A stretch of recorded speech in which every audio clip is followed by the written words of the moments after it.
The moment the heavy oak doors of courtroom 402 swung open, my daughter Veronica covered her mouth to hide a giggle, and my son-in-law Derek shook his head with open contempt. I was wearing my old gardening clothes, muddy Red Wing boots that had seen better days, and a flannel shirt with a fraying collar, while holding my stained canvas hat in my rough hands. To them, I looked like a lost farmer, a confused old man who had wandered into the Hall of Justice by mistake. I saw Veronica lean over and whisper something to Derek, and he smirked with that arrogance that had always defined him, checking his $3,000 watch, as if my presence was wasting his precious time.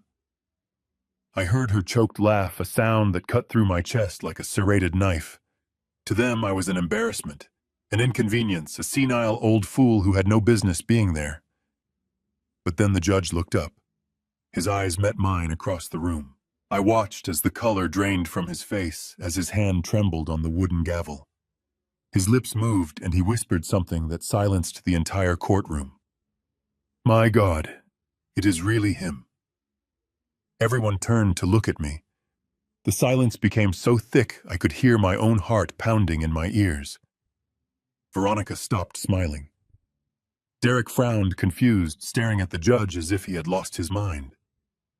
They had no idea who I truly was, not until that very moment. Because to them, I was just Gus, the old man who lived in a little farmhouse on the edge of town, the man they had ignored for years, the obstacle they now wanted to declare incompetent, so they could take everything I had built. But what they did not know was that this courtroom had been my hunting ground for 35 years, that every corner of this building held my secrets, and that the man sitting behind that bench owed me his entire career.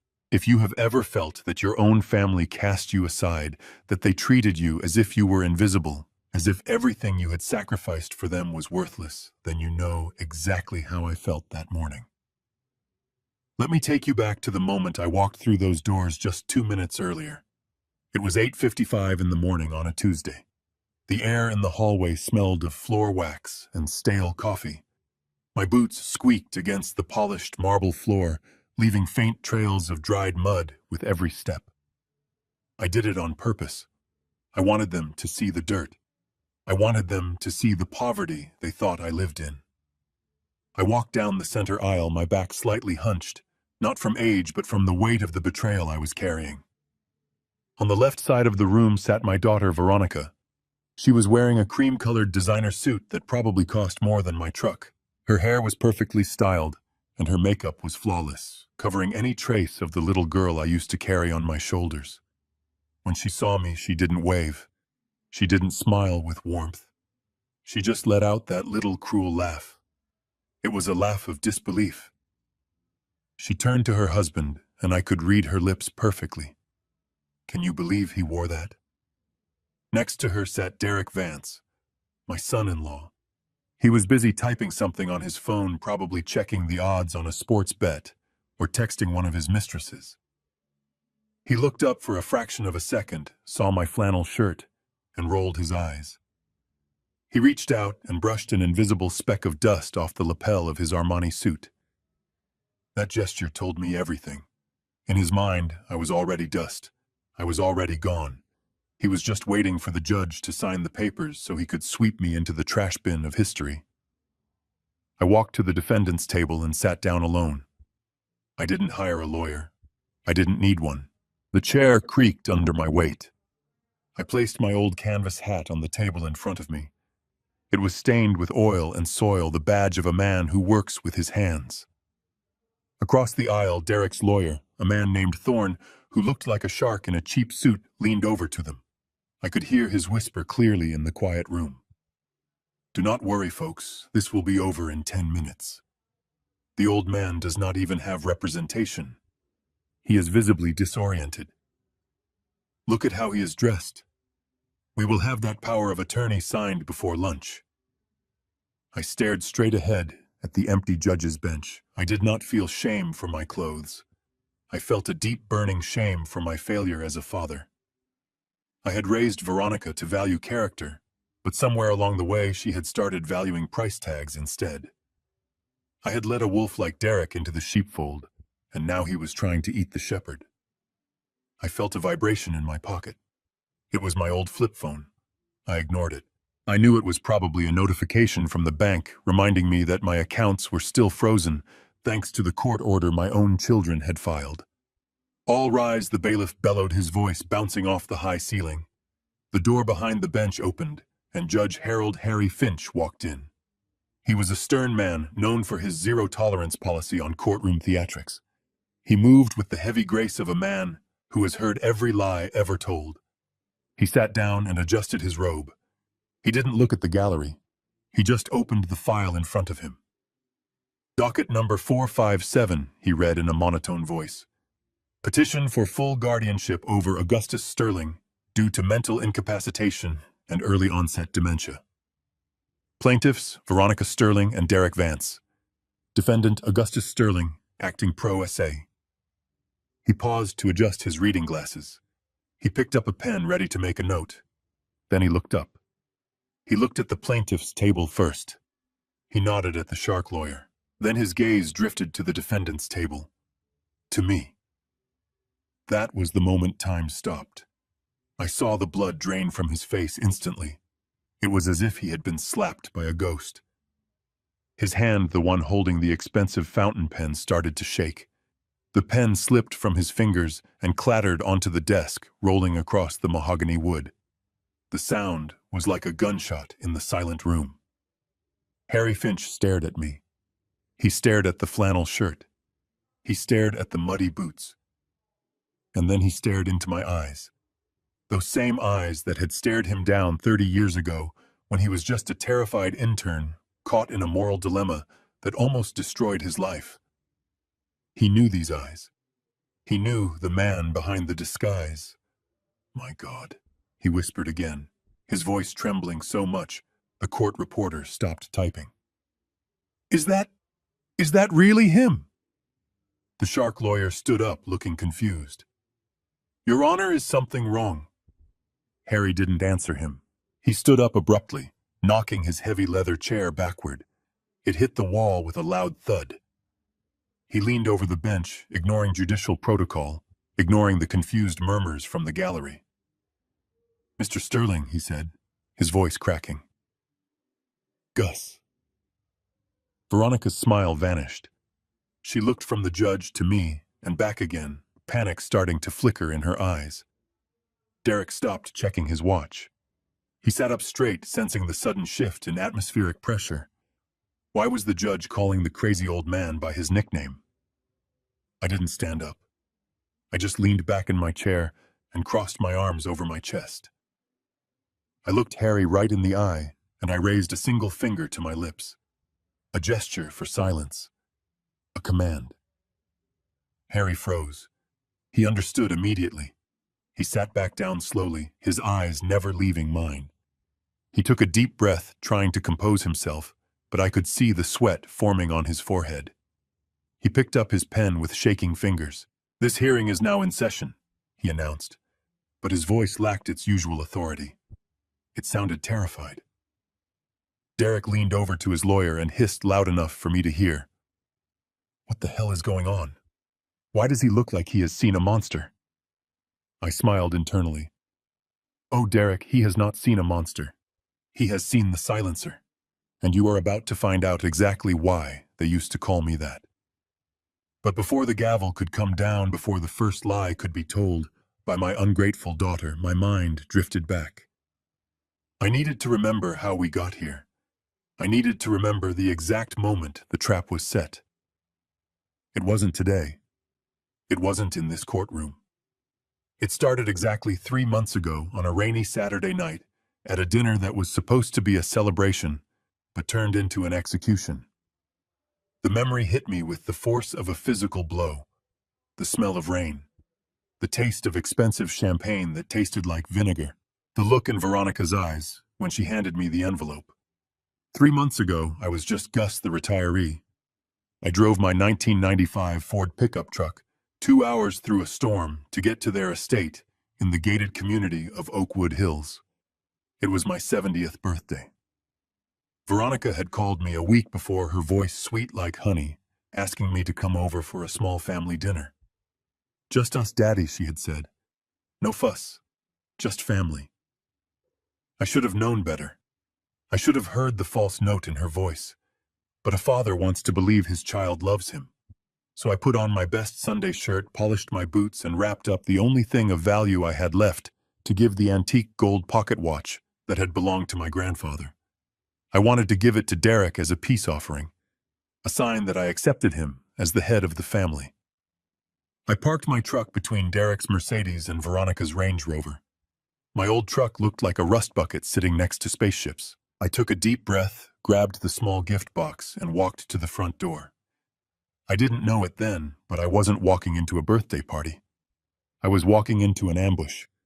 And the man who walked out of that house later that night would not be the same man who walked in. The old Gus was about to die, and Augustus Sterling, the legend of Wall Street, was about to be reborn from the ashes of a father's broken heart. The rain that night was relentless, beating against the cracked windshield of my 1995 Ford F-150 like 1,000 tiny hammers trying to break in. I remember gripping the steering wheel, my knuckles white not from the difficulty of driving, but from the sheer anxiety of what lay ahead. It was a 2-hour drive from my small farmhouse on the outskirts of town to the gated community of Oakwood Hills, where my daughter Veronica lived with her husband Derek. The guard at the security booth looked at my rusted truck with open suspicion, taking his sweet time to verify my name on the guest list, even though I had been there a dozen times before. I didn't blame him. In a neighborhood where Bentleys and Teslas were as common as mailboxes, my old workhorse looked like an intruder. I reached into my breast pocket and patted the small velvet box sitting there. Inside was my grandfather's antique pocket watch, solid gold, with an inscription on the back that read, "Time waits for no man, but honor endures forever." It was the most valuable thing I owned, not in terms of money, but in terms of soul. I had brought it as a peace offering for Derek. I knew he looked down on me. I knew he thought I was just a simple old man playing in the dirt. But I hoped that giving him this heirloom would bridge the gap between us. I wanted to show him that I accepted him as the protector of my daughter. I wanted to believe that we could be a family. I parked the truck far away from the front entrance, so I wouldn't drip oil on their pristine cobblestone driveway. I took a deep breath, grabbed the gift, and ran through the rain to the massive double doors. Veronica opened them before I could knock. She didn't hug me. She looked down at my feet immediately. "Daddy, please take off those boots outside," she said, her voice tight. "We just had the white marble in the foyer polished, and I do not want mud everywhere." That was my hello. "Happy 70th birthday, Gus. Now take off your boots and do not ruin my floor." I did as I was told, leaving my boots on the porch and stepping inside in my socks. The house was magnificent and cold. It felt less like a home and more like a museum where you were afraid to touch anything. The air conditioning was set so low it made the hair on my arms stand up. Derek was in the living room pouring himself a glass of amber liquid that probably cost more than my monthly grocery budget. He didn't offer me any. "Well, look who made it," he said, flashing that shark-like smile that never reached his eyes. "The country mouse comes to the city." "Happy birthday, Gus. You made good time for driving a heap of scrap metal." I forced a smile and handed Veronica a bottle of wine I had brought. It wasn't expensive, but it was a good vintage from a local vineyard I trusted. She looked at the label with a faint sneer and set it on a side table where it would likely stay until they threw it out. "Let us eat," she said. "The caterers are waiting." Dinner was a display of wealth without warmth. We sat at a dining table long enough to land a plane on eating tiny portions of food I couldn't pronounce. Derek spent the entire meal talking about himself.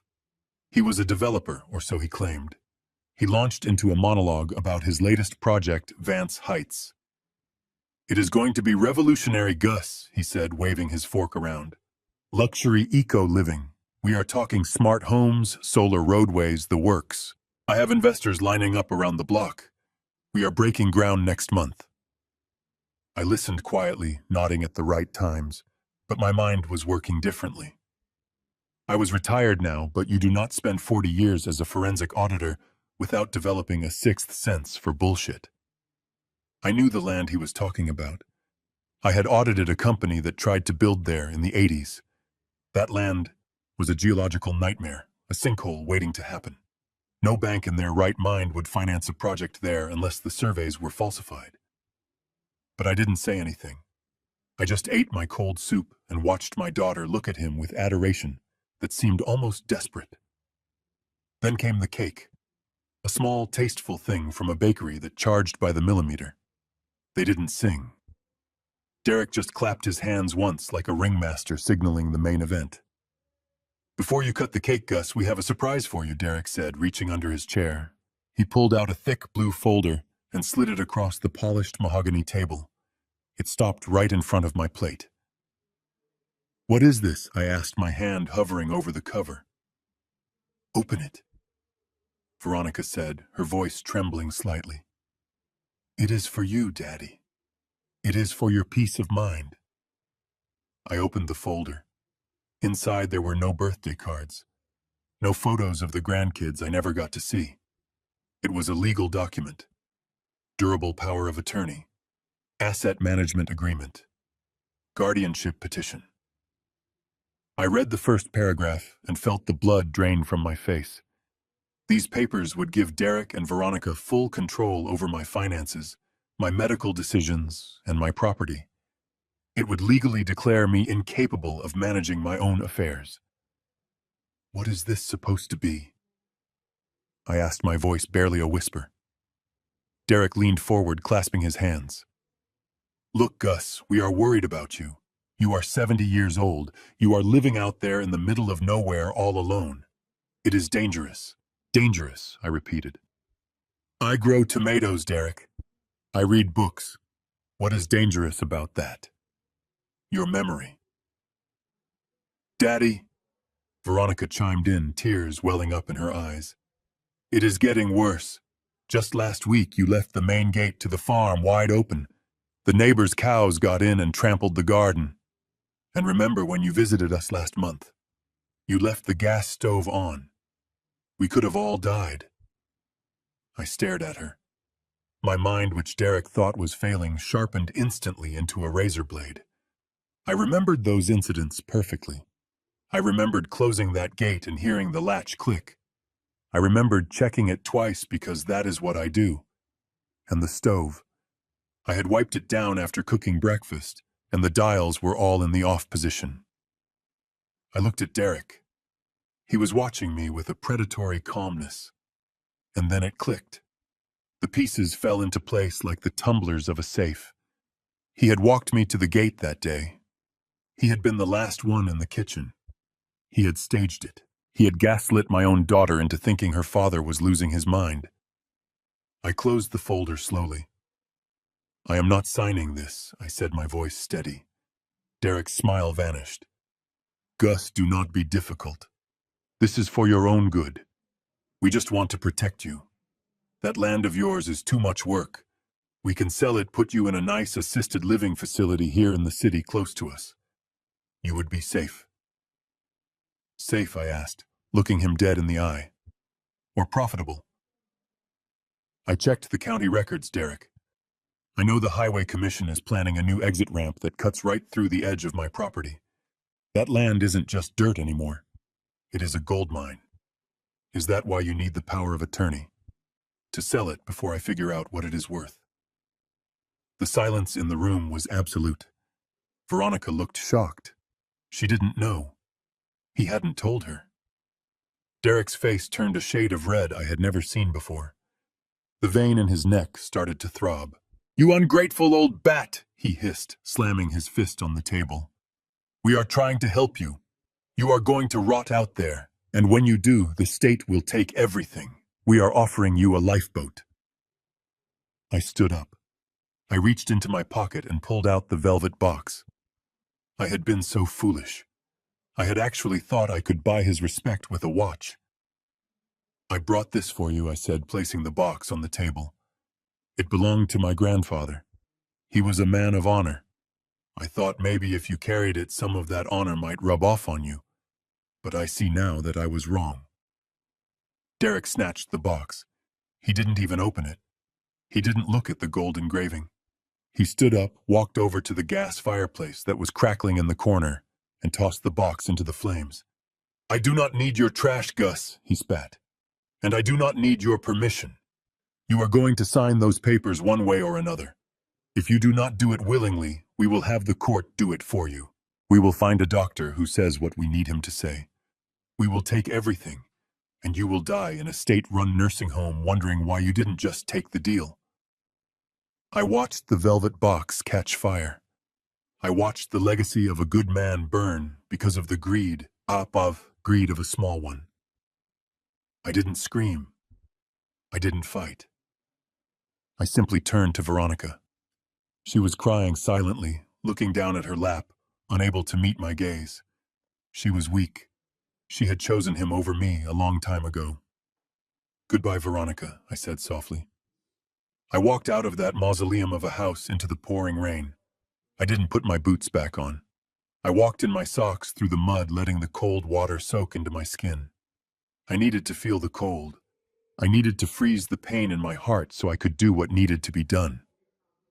I climbed into my truck and started the engine. As I drove away, I didn't look back at the mansion. I looked at the road ahead. Derek had declared war. He thought he was fighting a senile old farmer.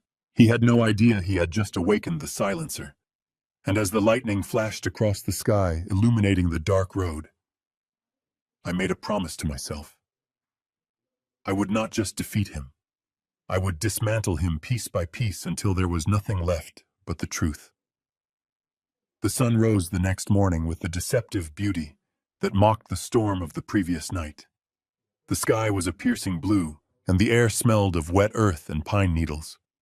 I woke up in my farmhouse feeling the ache in my bones, not from age, but from the damp chill of the rain I had walked through. I made my coffee black and strong, just the way Martha used to hate it. I sat on the porch for 10 minutes, watching the cardinals flit between the oak trees, trying to center myself. I knew Derek and Veronica would not wait long to make their move, but I underestimated just how fast a desperate man with gambling debts could run. I climbed into my truck and drove into town. My first stop was the First National Bank on Main Street. It was a small branch, the kind with marble counters and tellers who knew your dog's name. I needed $500. It was planting season, and I had ordered a special batch of heirloom tomato seeds from a supplier in Italy. It was a small luxury, a hobby that kept my hands busy and my mind sharp. I walked up to the counter and smiled at Brenda, a woman I had known since she was in pigtails. "Good morning, Brenda," I said, sliding my debit card across the counter. "Just a withdrawal today. $500 for the farm." Brenda didn't smile back. She looked at the computer screen, and her face went pale. She typed something, frowned, and typed again. She avoided my eyes, staring intently at the monitor, as if hoping the numbers would change. "Mr. Sterling," she said, her voice barely a whisper. "I am so sorry. The system, it is not letting me process this." I felt a cold prickle at the base of my neck. "What do you mean, Brenda? Is the machine down?" She shook her head and leaned in closer, lowering her voice so the other customers wouldn't hear. "It is not the machine, Gus. Your account has been flagged. It is frozen. Status code 99. That means pending investigation into competency." The words hung in the air, heavy and suffocating. Competency. They hadn't just filed a petition. They had used an emergency injunction. Derek must have called in a favor with a judge or a corrupt clerk late last night, claiming I was a danger to my own finances. I looked at Brenda. She looked like she wanted to cry. She knew I wasn't crazy. She knew I balanced my checkbook down to the penny every month. "Who authorized this?" I asked, my voice calm but hard as flint. "It says here the order came from the legal guardians pending court approval. Veronica Sterling and Derek Vance. They claimed you were making erratic large withdrawals and falling victim to scams. I had not withdrawn a dime in 2 weeks. It was a lie, a fabrication designed to starve me out." I thanked Brenda because it was not her fault, and walked out of the bank. My hands were steady, but my blood was boiling. I reached into my pocket to grab my cell phone. I needed to call Harrison, my lawyer. I needed to unleash the dogs of war. I flipped open the phone and dialed Harrison's number. The call didn't go through. Instead of the ringing tone, I heard a recorded mechanical voice. "We are sorry, but this service has been suspended at the request of the account holder." I stared at the phone. I had forgotten.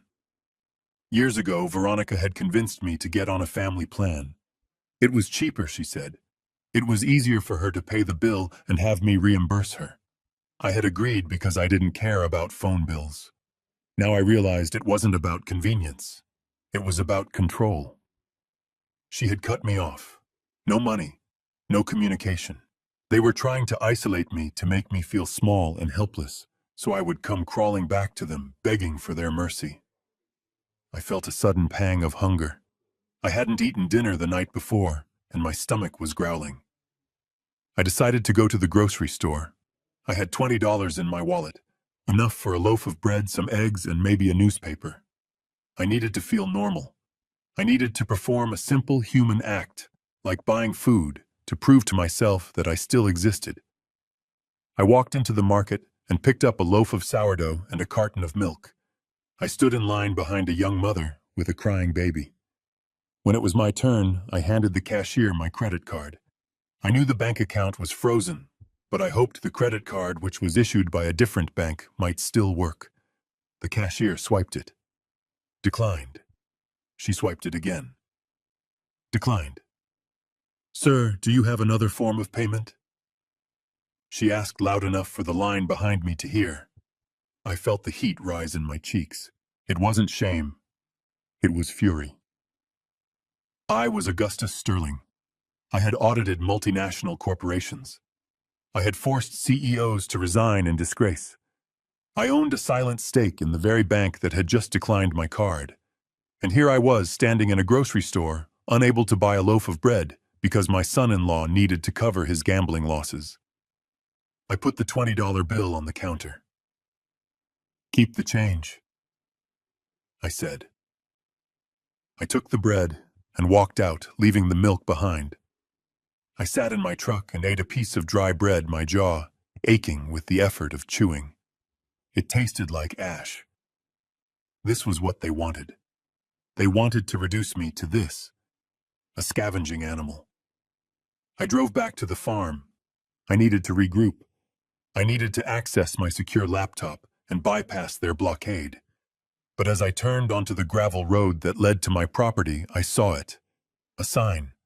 It was brand new, bright orange, and staked firmly into the ground right next to my mailbox. Large black letters screamed at me. "Property in dispute. Legal guardianship pending. No trespassing." They had moved faster than I thought possible. They were trying to stake a claim on my land before I could even fight back. I parked the truck and ripped the sign out of the ground, throwing it into the bed of the pickup.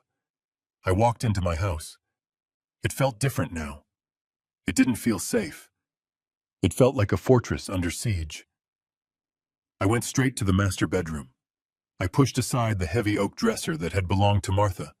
Behind it, near the floorboard, was a small panel that looked like part of the molding. I pressed a hidden latch, and it popped open. Inside was a dusty green metal ammunition box. I pulled it out and set it on the bed. My hands were covered in dust, but they didn't shake. I opened the latch. Inside was my emergency fund. I was a forensic auditor.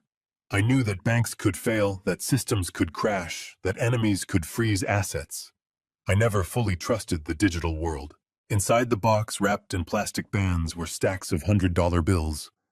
$2,000 in total. It wasn't a fortune. It wasn't enough to buy a new life. But it was enough to survive. It was enough to buy ghost food and a cheap motel room if they managed to lock me out of the house. I counted the money. The smell of the old bills was comforting. It was the smell of independence. I put $500 in my wallet and hid the rest inside the lining of my old work boots. I looked at the picture of Martha on the nightstand. She was smiling that gentle smile that used to calm my storms. They took my money, Martha, I whispered to the empty room. They took my phone. They are trying to take our home. They think they have cut off my supply lines. They think I am an old man who will wither away without his creature comforts. I stood up and walked to the mirror. I looked at the man reflected there. He looked tired. He looked worn. But his eyes were clear. The fog of grief that had shrouded me for the last few years was gone, burned away by the heat of this betrayal. Derek and Veronica had made a critical error. They had stripped Gus the farmer of his resources. But in doing so, they had forced me to dig up Augustus Sterling. They thought they were burying me. They didn't realize they were planting a seed. And that seed was about to grow into a tree of poisonous fruit that they would be forced to eat. I grabbed a duffel bag. I packed 3 days of clothes, my secure laptop, which I kept offline for exactly this reason, and a small digital recorder. I wasn't going to wait for them to come with the sheriff to evict me. I wasn't going to give them the satisfaction of seeing me dragged out of my own home. I walked out the back door, leaving the keys on the kitchen table. I didn't lock the door. Let them come. Let them search. They would find nothing but the ghost of the father they had betrayed. I got into my truck and started the engine. The fuel gauge was low, but I had cash now. I drove away from the farm without looking back. The road to the Motel 6 on the edge of town was long, but I had plenty of time. My war had just begun. The neon sign of the Motel 6 buzzed with an electrical hum that sounded like an angry hornet trapped in a jar. The red light flickered rhythmically, casting a blood-colored shadow across the hood of my truck as I pulled into the cracked asphalt parking lot. It was located just off the interstate, a place where 18-wheelers idled and dreams went to die. I walked into the lobby, which smelled of industrial cleaner and stale coffee. The night clerk, a young man with headphones around his neck and eyes that looked like he hadn't slept in a week, barely glanced at me. $49.99 a night, he mumbled, popping a bubble of gum. Cash or credit? Cash, I said, sliding a $50 bill across the scratched counter. Keep the penny. He handed me a plastic key card that felt greasy to the touch. Room 112 around back. Don't lose the key. It is a $20 replacement fee. I drove around the building, dodging potholes that looked deep enough to swallow a tire. Room 112 was on the ground floor, wedged between a vending machine that only dispensed disappointment and an ice machine that roared every 15 minutes. I parked the truck, grabbed my duffel bag and the heavy leather briefcase I had retrieved from the farm. The door stuck when I tried to open it, requiring a solid shove with my shoulder to let me in. I locked the door behind me and engaged the deadbolt and the chain. It was a habit from a lifetime ago, when I used to stay in places like this, not because I was poor, but because I was hunting. When you are auditing a company that is laundering money for the cartels or the mob, you do not stay at the Ritz. You stay where you can see the parking lot and where nobody asks questions. I threw my duffel bag on the floor and sat on the edge of the mattress. It sagged under my weight, the springs groaning in protest. Through the thin curtains, which had a tear right down the middle, the red neon light pulsed. On off, on off.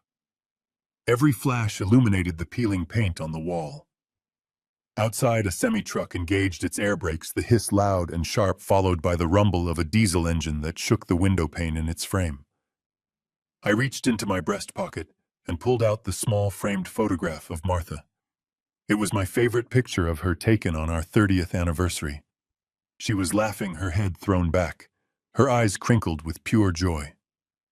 I traced the line of her jaw with my thumb, my skin rough against the smooth glass.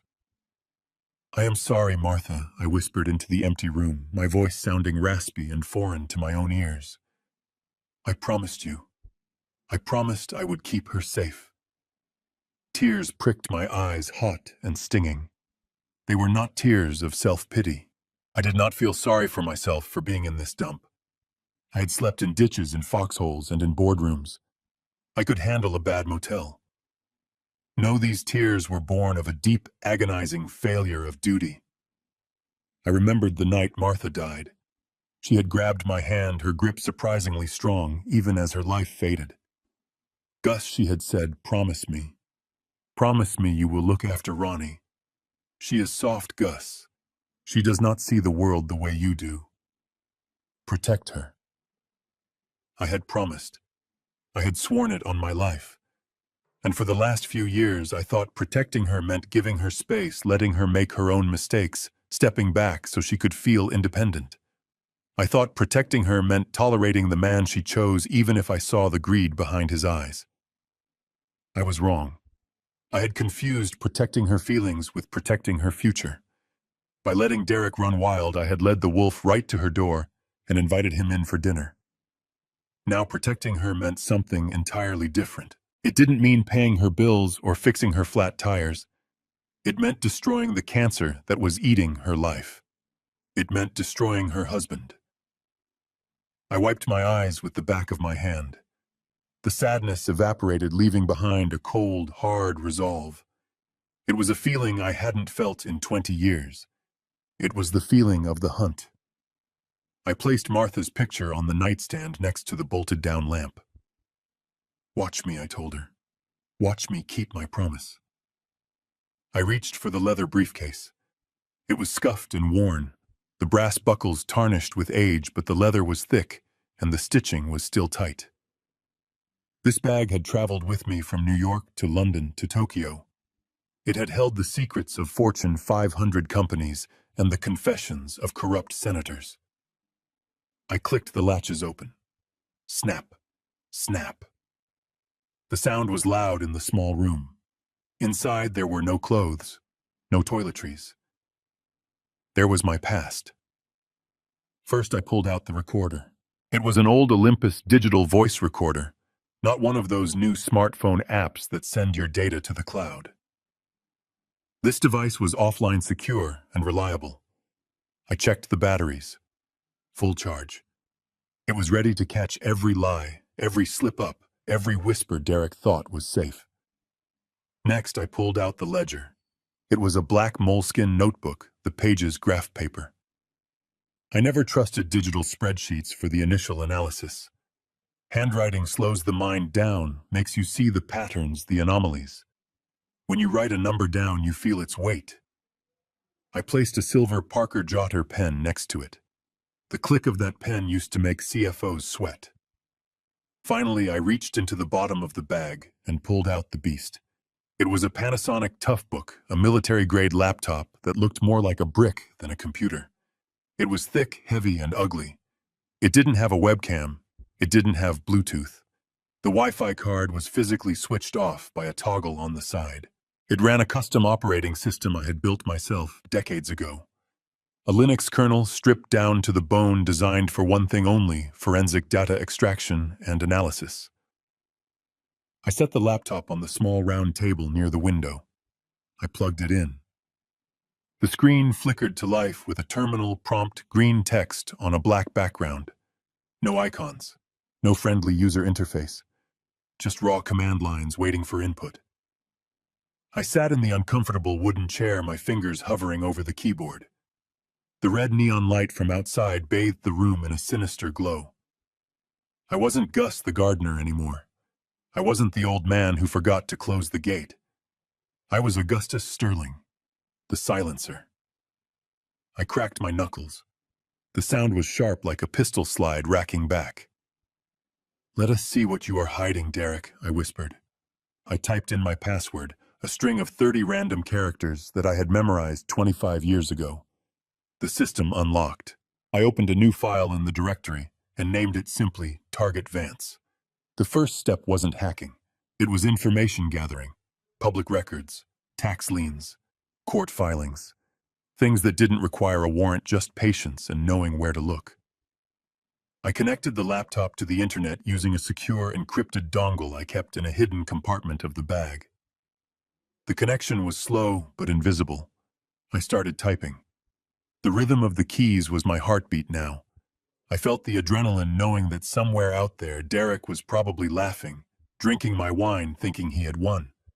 He didn't know that the game had just changed. He was playing checkers, thinking he was a king. I was playing three-dimensional chess, and I was about to remove his board from the table entirely. The truck horns outside faded into background noise. The smell of smoke disappeared.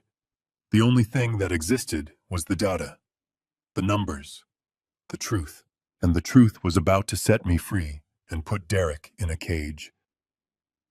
I looked at Martha's picture one last time.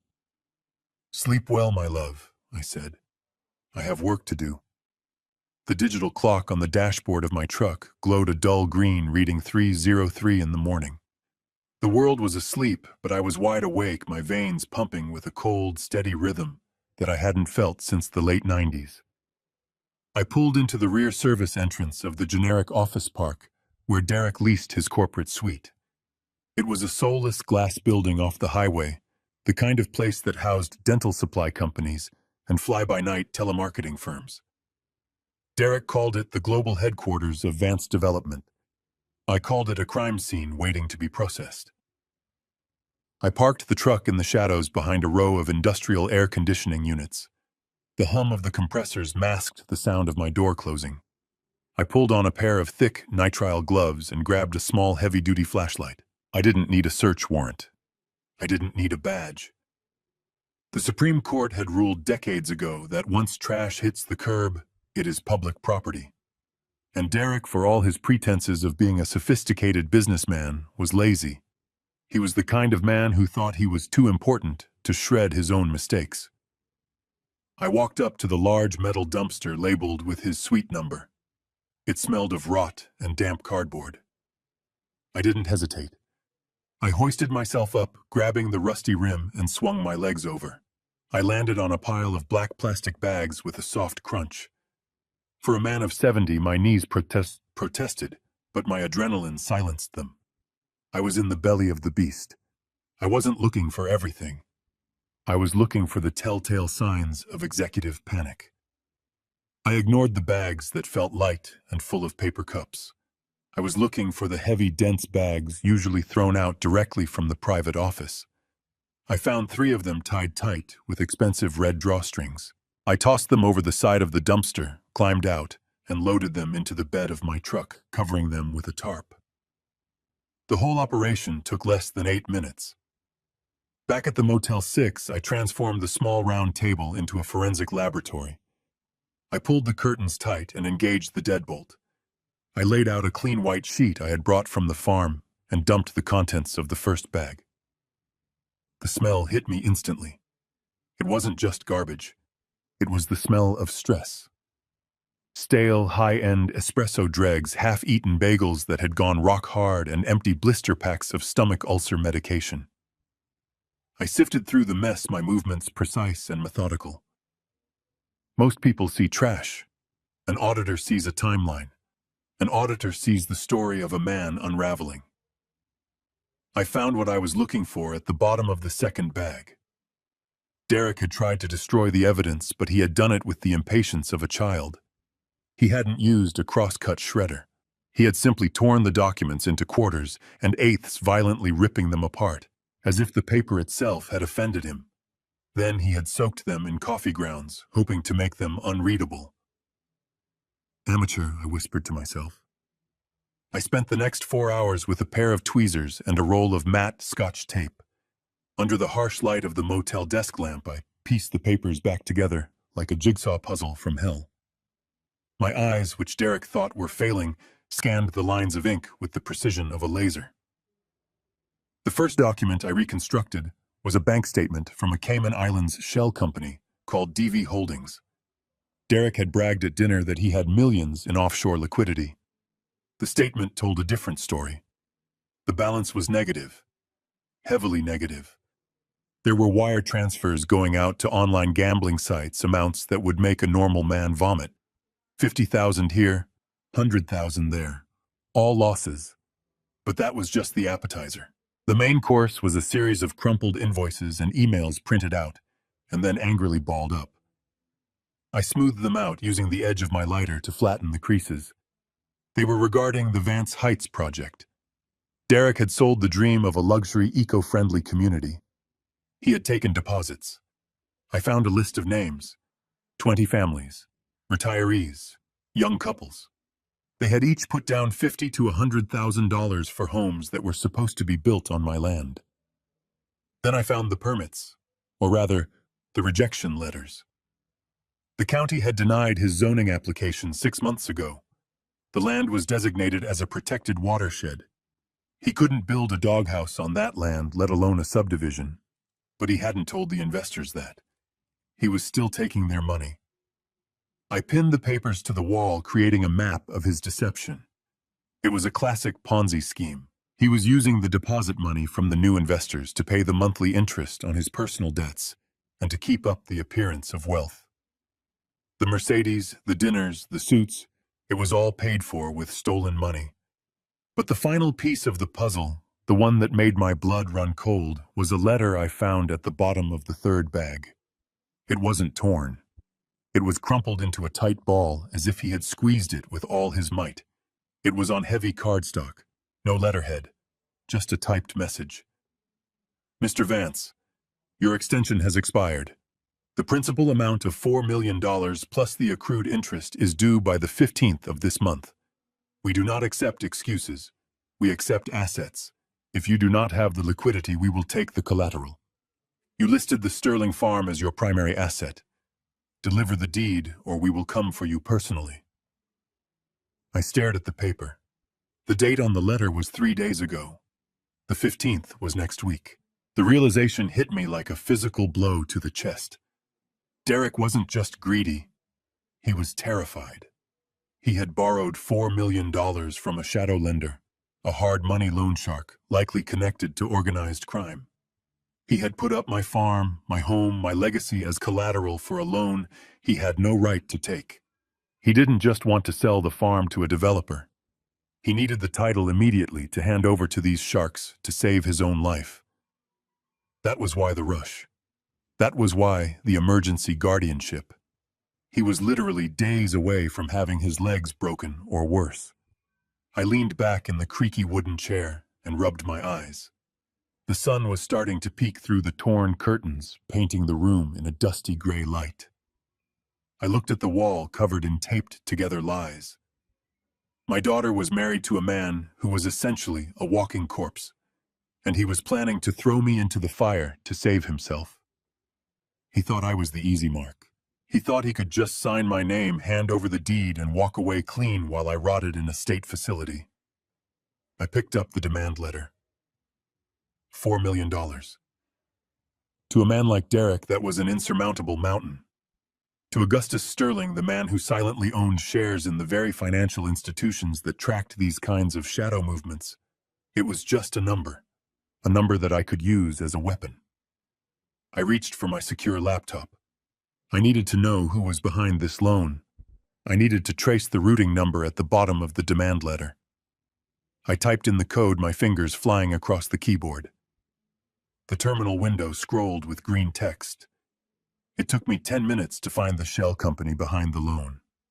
It was a subsidiary of a subsidiary, but the trail led back to a private equity firm in Chicago, notorious for predatory lending. And the beautiful irony was that my investment portfolio held a significant silent position in their parent company. I wasn't just his father-in-law. I wasn't just his victim. Technically, I was his boss's boss's boss. I looked at the clock. It was 7 in the morning. The banks would open in 2 hours. I had enough evidence here to send Derek to prison for 20 years for fraud, embezzlement, and larceny. But prison was too easy. Prison was safe. Derek had tried to humiliate me. He had tried to strip me of my dignity. I wanted him to feel the fear he had inflicted on me. I wanted him to stand in that courtroom thinking he had won only to watch the floor drop out from under him. I carefully took down the papers from the wall. I scanned each one into the laptop, creating a digital dossier that was bulletproof. Then I placed the originals into a waterproof envelope and locked them in the briefcase. I stood up and stretched my back, cracking audibly. I felt stronger than I had in years. The fatigue was gone, replaced by a cold clarity. I went to the small bathroom and splashed cold water on my face. I looked at myself in the mirror. The stubble was gray, the wrinkles were deep, but the eyes were dangerous. "You picked the wrong farmer, Derek," I said to the reflection. I packed up my equipment. I had the ammunition. Now I needed to set the stage. I needed to let him think his plan was working perfectly. I needed him to walk into that courtroom feeling invincible. Because the higher he climbed, the more satisfying the fall would be. I grabbed my hat, put on my flannel shirt, and walked out into the morning light, ready to play the role of the helpless old fool one last time. The morning sun did not bring warmth, it only brought clarity. After a sleepless night in the motel room surrounded by the reconstructed evidence of Derek's financial ruin, I knew I was missing one final piece of the puzzle. I knew Derek was desperate, and I knew he was broke, but I still did not understand why he had targeted my farm specifically. There were plenty of other assets he could have tried to liquidate. Why my land? Why now? To the untrained eye, my property was just 80 acres of scrub oak and rocky soil on the wrong side of the county line. It was good for growing tomatoes and raising a few chickens, but it was hardly the kind of asset that could cover a $4 million gambling debt. Unless I was missing something. Unless the land wasn't just land. I packed my laptop into the briefcase, left the motel, and drove to the county public library. It was the only place where I could access the city planning archives without raising suspicion. The internet is good for surface information, but if you want the deep secrets, the kind that are buried in the basements of bureaucracy, you have to look at the physical maps. You have to look at the blueprints that haven't been digitized yet. I walked into the reference section, the smell of old paper and dust filling my lungs. It was a familiar scent. I had spent half my career in rooms like this, hunting down assets that CEOs tried to hide in the footnotes of history. I asked the librarian for the master zoning file and the proposed infrastructure development plans for the next fiscal decade.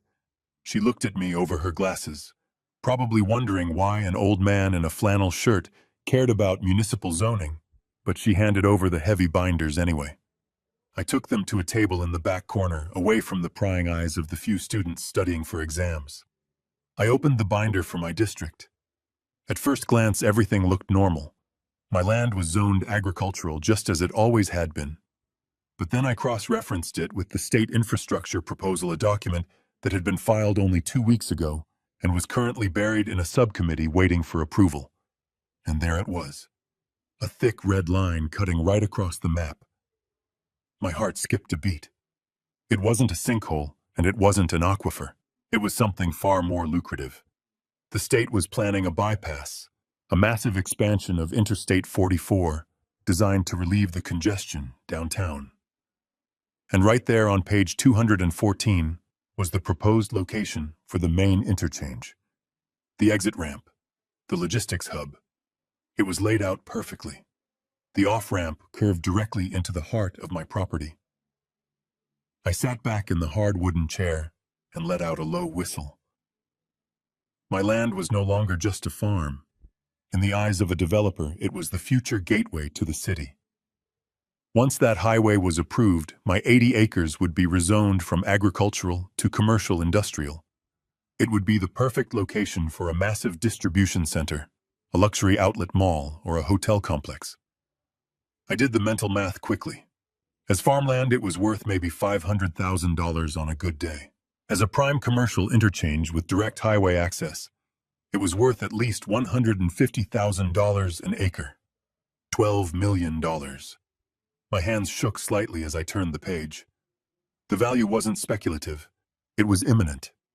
The proposal was scheduled for a final vote in the state Senate in 45 days.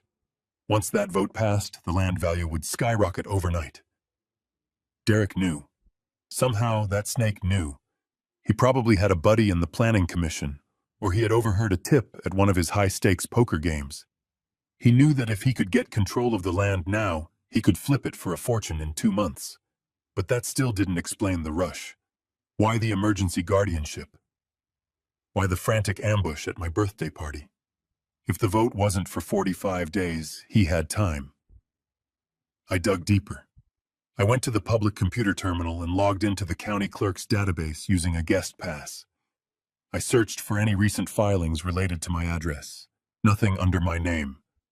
Nothing under Derek's name. So I searched for the shell company I had found in his trash, DV Holdings, and there it was. A document filed just 10 days ago.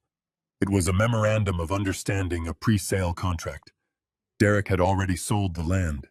He had signed a contract with a massive commercial real estate conglomerate out of Chicago.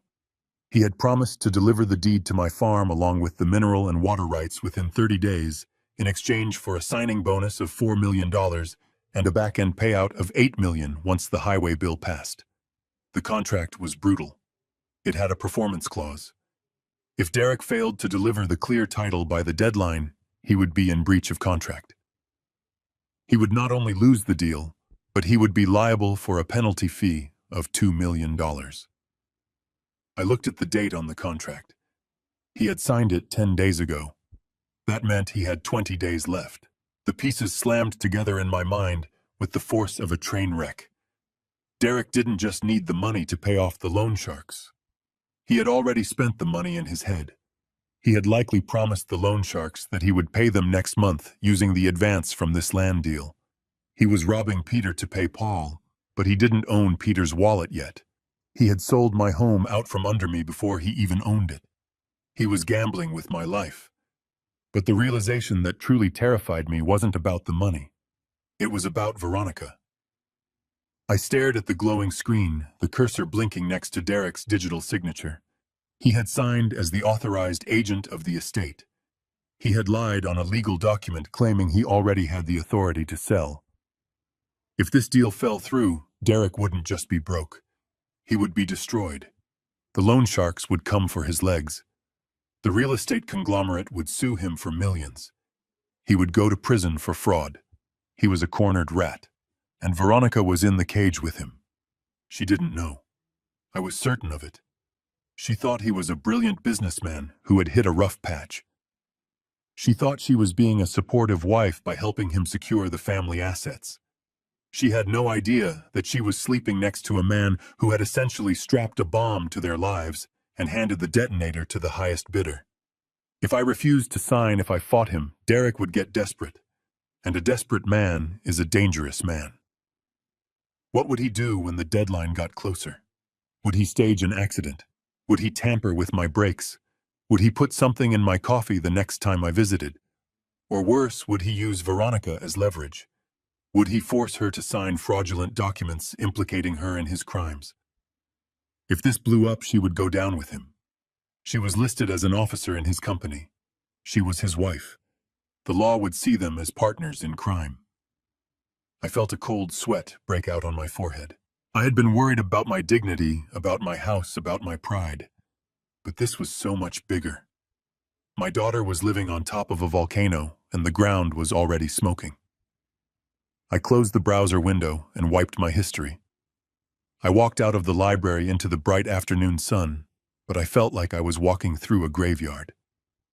I got back into my truck and sat there for a long time staring at the steering wheel. I had the evidence. I had the motive. I knew exactly what his plan was.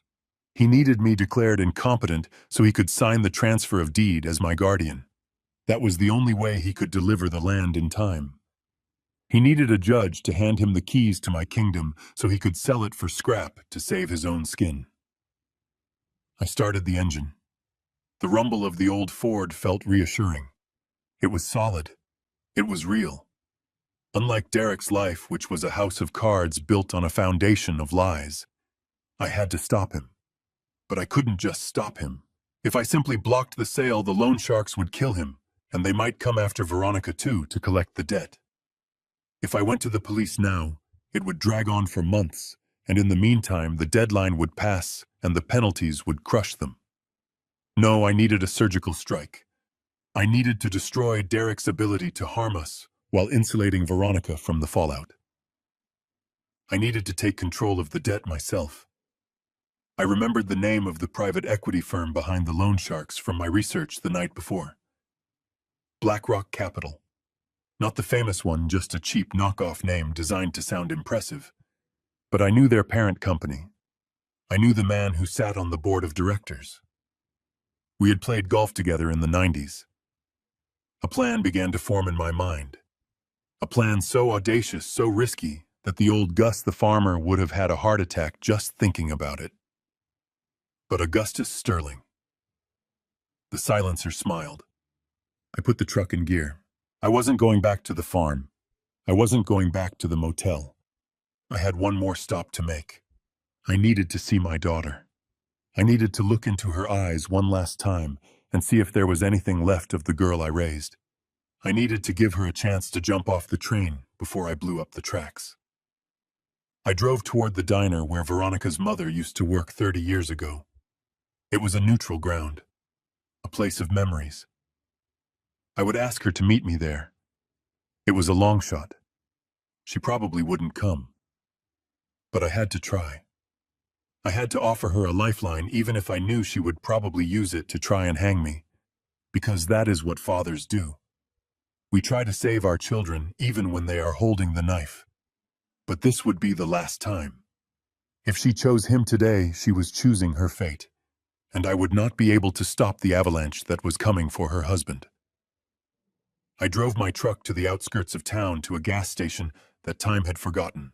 It was one of the few places left that still had a working payphone bolted to the brick wall outside. My cell phone was a dead brick in my pocket cut off by the daughter I had raised, so I had to do this the old-fashioned way. I fed a handful of quarters into the slot, the metallic clink echoing the hollowness in my chest. I dialed Veronica's number from memory. My fingers knew the pattern better than they knew the shape of my own face. She answered on the third ring, her voice breathless and irritated. "Hello, who is this?" "It is me, Ronnie," I said, letting my voice crack just a little. "I need to see you, please. Just you." I heard her sigh, a long, exasperated sound that traveled through the wire and settled in my gut. "Daddy, I do not have time for this. Derek is meeting with his lawyers and I have appointments. It is important, Veronica." I pleaded, leaning my forehead against the cold metal of the phone box. "It is about Mom. It is about the diner. Meet me at the Bluebird in an hour, please. Just give an old man 10 minutes. There was a silence on the line. I knew she was weighing her schedule against her guilt. Finally, she agreed, but her tone was sharp. 30 minutes, Daddy. And do not make a scene." The Bluebird Diner was a relic of a different era. It sat on Route 9, a chrome and neon beacon that smelled of bacon grease and stale coffee. Martha had worked here when she was 20 years old, wearing a pink uniform and saving every tip in a jar so we could buy our first tractor. It was sacred ground. If Veronica couldn't find her heart here, she wouldn't find it anywhere.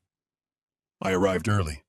I went into the bathroom and splashed water on my face, but I didn't try to tidy up. In fact, I did the opposite. I unbuttoned my collar, letting my gray chest hair show. I messed up my hair so it stuck up in tufts. I let my hands shake. I wanted to look exactly like the frail, confused old man Derek told her I was. I needed to know if she would help that man or if she would discard him. I sat in a booth near the back, the vinyl seat cracked and taped over with duct tape. I ordered a black coffee. My hands trembled as I lifted the cup, spilling a little on the table. The waitress, a kind woman named Sal, looked at me with pity. "You okay there, honey?" she asked. I just nodded, keeping up the act. 10 minutes later, Veronica walked in. The bell above the door jingled, announcing her arrival like a queen entering a stable. She was wearing oversized sunglasses and a scarf that probably cost more than the waitress made in a month. She scanned the room, her nose wrinkled in disgust, as if the smell of honest work offended her. When she saw me, her shoulders slumped. She walked over, clicking her heels on the linoleum floor, and sat down opposite me without taking off her glasses. "You look terrible, Daddy," she said bluntly, placing her designer bag on the seat beside her, as if to create a barrier between us. Derek was right. You are not taking care of yourself. Look at you. You are shaking. I put the coffee cup down, rattling it against the saucer. "I am shaking because I am scared, Ronnie," I said, looking at her over the rim of the cup. "Not for me. For you." She rolled her eyes and checked her watch. A diamond-studded timepiece that Derek had likely bought with credit he didn't have. I have a manicure at 2, Daddy. What is this about? Why did you bring up Mom? I reached across the table, palm open. Ronnie, listen to me. I know things. I know about Derek's debts. I know he is in trouble with bad people. He is lying to you, honey. He is using you. Veronica pulled back as if I had tried to slap her. She crossed her arms, her face hardening. Stop it. Just stop it. You are paranoid. Derek told me you would say things like this. He said your dementia would make you suspicious. He is a successful developer, Daddy. He is building an empire for us. He is building a prison, Veronica, I whispered, leaning in. He has sold the farm. He signed a contract before he even owned the land. He needs that guardianship so he can hand over the deed to cover his gambling losses. If you sign those papers, you are helping him commit fraud. You will go down with him when it blows up. She laughed, a harsh, brittle sound that drew stares from the other booths. Gambling losses. Fraud. Listen to yourself. You sound insane. This is exactly why we need to take control. You are inventing conspiracy theories because you are afraid of losing control. It is sad, really. I felt a tear slide down my cheek. It wasn't part of the act. Ronnie, look at me. I am your father. I carried you on my shoulders. I taught you to ride a bike. Have I ever lied to you? Have I ever hurt you? She hesitated for a fraction of a second. I saw a flicker of doubt behind those dark glasses, but then she looked at her watch again. She thought about her mansion. She thought about her status. She thought about the life Derek promised her. You're sick, Daddy, she said, her voice cold again. You need help. Professional help. I took a deep breath. I had one card left to play. The most dangerous one. Leave him, Ronnie, I said, my voice steady and low. Leave him today. Pack a bag. Come with me. I will take care of you.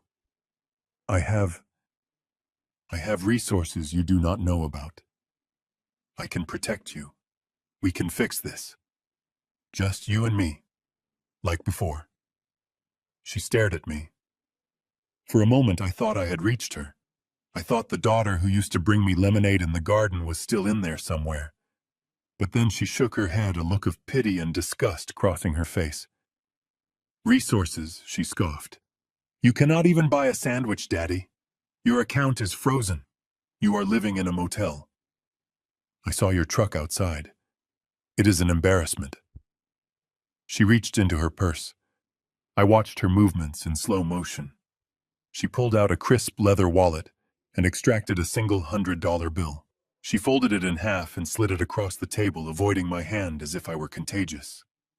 Here, she said, her voice dripping with condescension. Take this.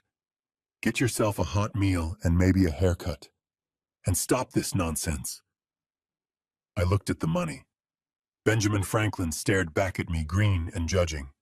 It was a handout, a bribe, a way to pay off her conscience so she could go get her nails done without thinking about her father rotting in a motel room. Do not embarrass me anymore, she hissed, leaning in close. Sign the papers, Daddy. Do it for your own good. We found a lovely facility for you. It is high-end. They have a garden. You can grow your tomatoes there and stop worrying about things you do not understand. Derek is trying to save you from yourself. Stop fighting him. She stood up, smoothing her skirt. I have to go. My nail tech charges for cancellations. She turned and walked away. The bell jingled again. She didn't look back. She walked out of this diner, out of my life, and straight back into the arms of the man who was using her as a human shield. I sat there for a long time, staring at the $100 bill. The waitress Sal came over with the coffee pot. She looked at the money, then at me.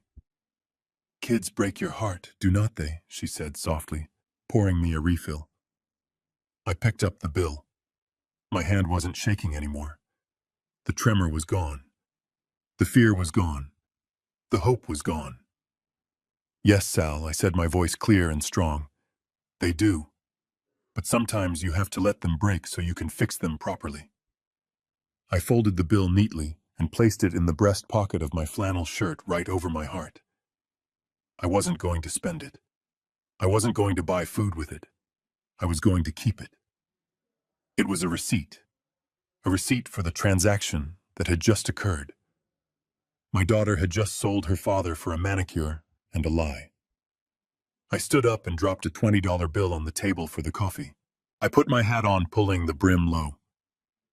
I walked out of the Bluebird Diner. The sun was shining, but the world felt gray. I walked to the payphone one last time. I had one more call to make. I dialed Harrison's private number.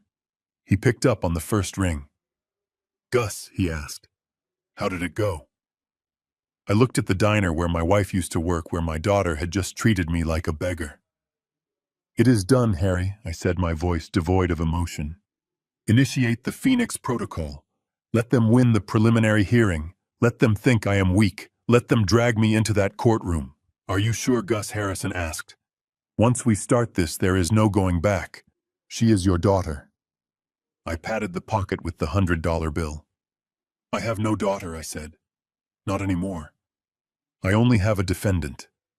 I hung up the phone. The line went dead, and so did the last remnant of the man I used to be. Augustus Sterling was back, and he was coming for blood. Back in the suffocating confinement of room 112 at the Motel 6, I put on my headphones and adjusted the volume on the receiver. The digital recorder was picking up a signal from the bug I had planted in Derek's office during my midnight trash run. It was a simple device, a relic from the Cold War era, but it transmitted with crystal clarity. The sound of Derek's voice filled my ears, arrogant and loud, overlaying the hum of the motel's air conditioner. He was on the phone, and the conversation I heard made the bile rise in my throat. He wasn't talking to a contractor or a banker. He was talking to a man named Dr. Aris.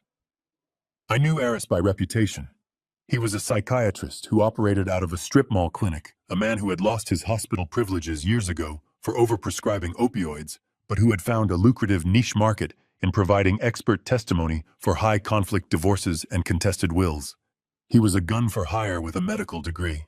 "So let me get this straight, Doc," Derek was saying, his voice dripping with greasy charm. "You review the file I sent over, the one with the notes about the open gate and the stove, and you can give a professional opinion without actually examining him." There was a pause, and then Aris's voice slithered through the speaker, smooth and transactional. "Hypothetically speaking, Mr. Vance, if the behavioral evidence is consistent, I can sign an affidavit attesting that the subject exhibits classic signs of stage 4 Alzheimer's with paranoid delusions. Paranoid delusions are key. It explains why he would refuse help or act hostile toward loving family members. It invalidates his testimony. If he says you are stealing from him, well, that is just the disease talking." "Exactly." Derek laughed, a sound that made me grip the edge of the table. "That is exactly what I need." "And the fee?" $5,000, Aris replied. "Cash.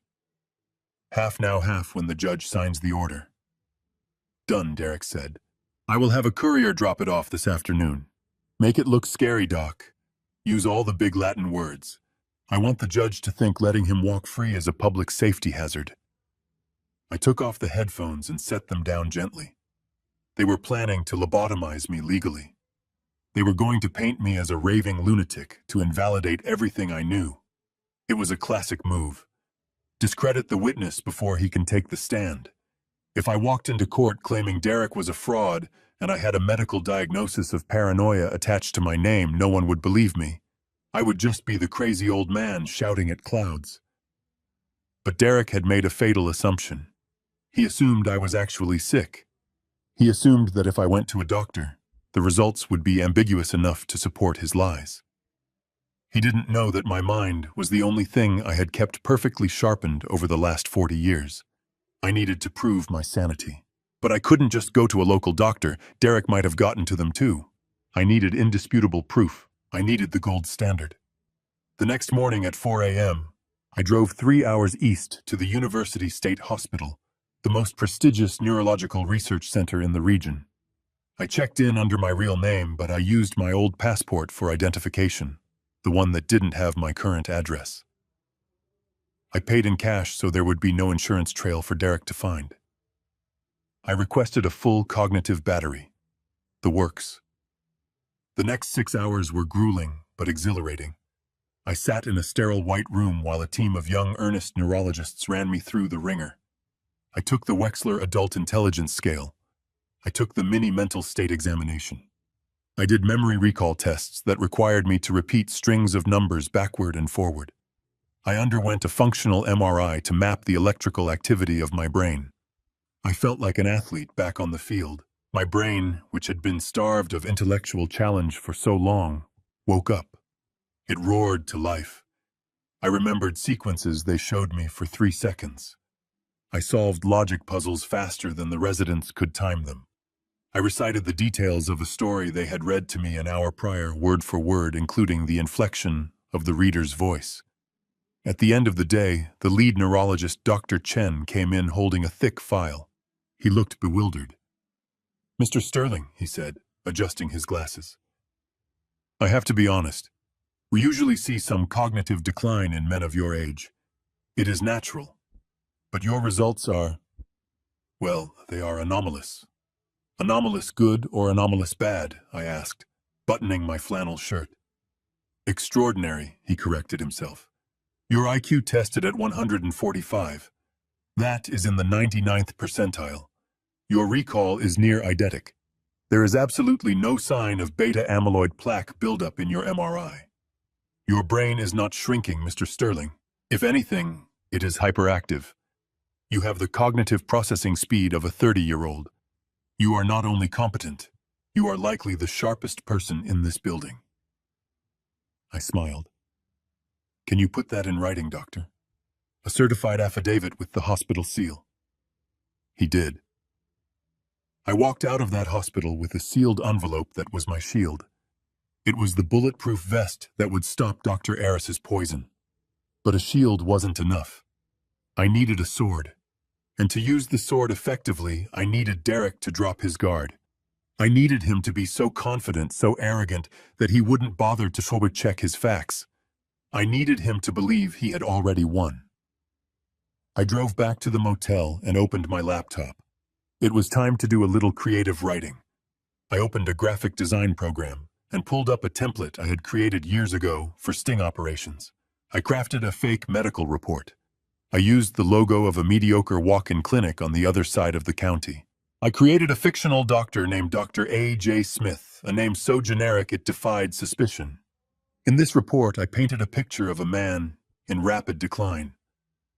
I used the medical terminology I had learned over the years, weaving a narrative of confusion, disorientation, and short-term memory loss.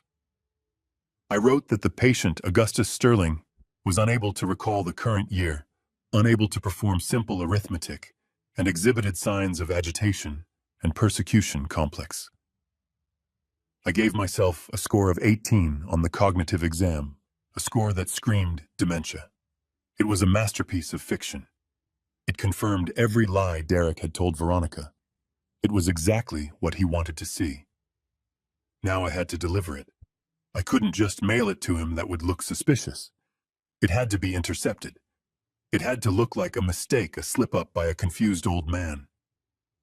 I printed the fake report on cheap paper and folded it messily, stuffing it into an envelope addressed to myself. I scribbled "Return to sender" on the front in shaky handwriting, as if I had been too confused to open my own mail. Then I drove to the farm. I knew Derek's private investigator, a man named Thorne, who was as cheap as his suit, was watching the place. I had spotted his gray sedan parked down the road near the tree line twice. I parked my truck by the mailbox. I got out, acting disoriented, looking around wildly, as if I didn't know where I was. I walked to the mailbox and shoved the envelope inside, leaving the red flag up. Then I stumbled back to the truck and drove away, weaving slightly within the lane, just enough to look impaired. I parked a mile down the road and hiked back through the woods, using an old deer trail I had cleared with Jamal years ago. I set up a position behind a fallen oak tree with a pair of binoculars. I waited. It didn't take long. 20 minutes later, the gray sedan rolled up. The investigator got out, looked left and right, and then walked quickly to my mailbox.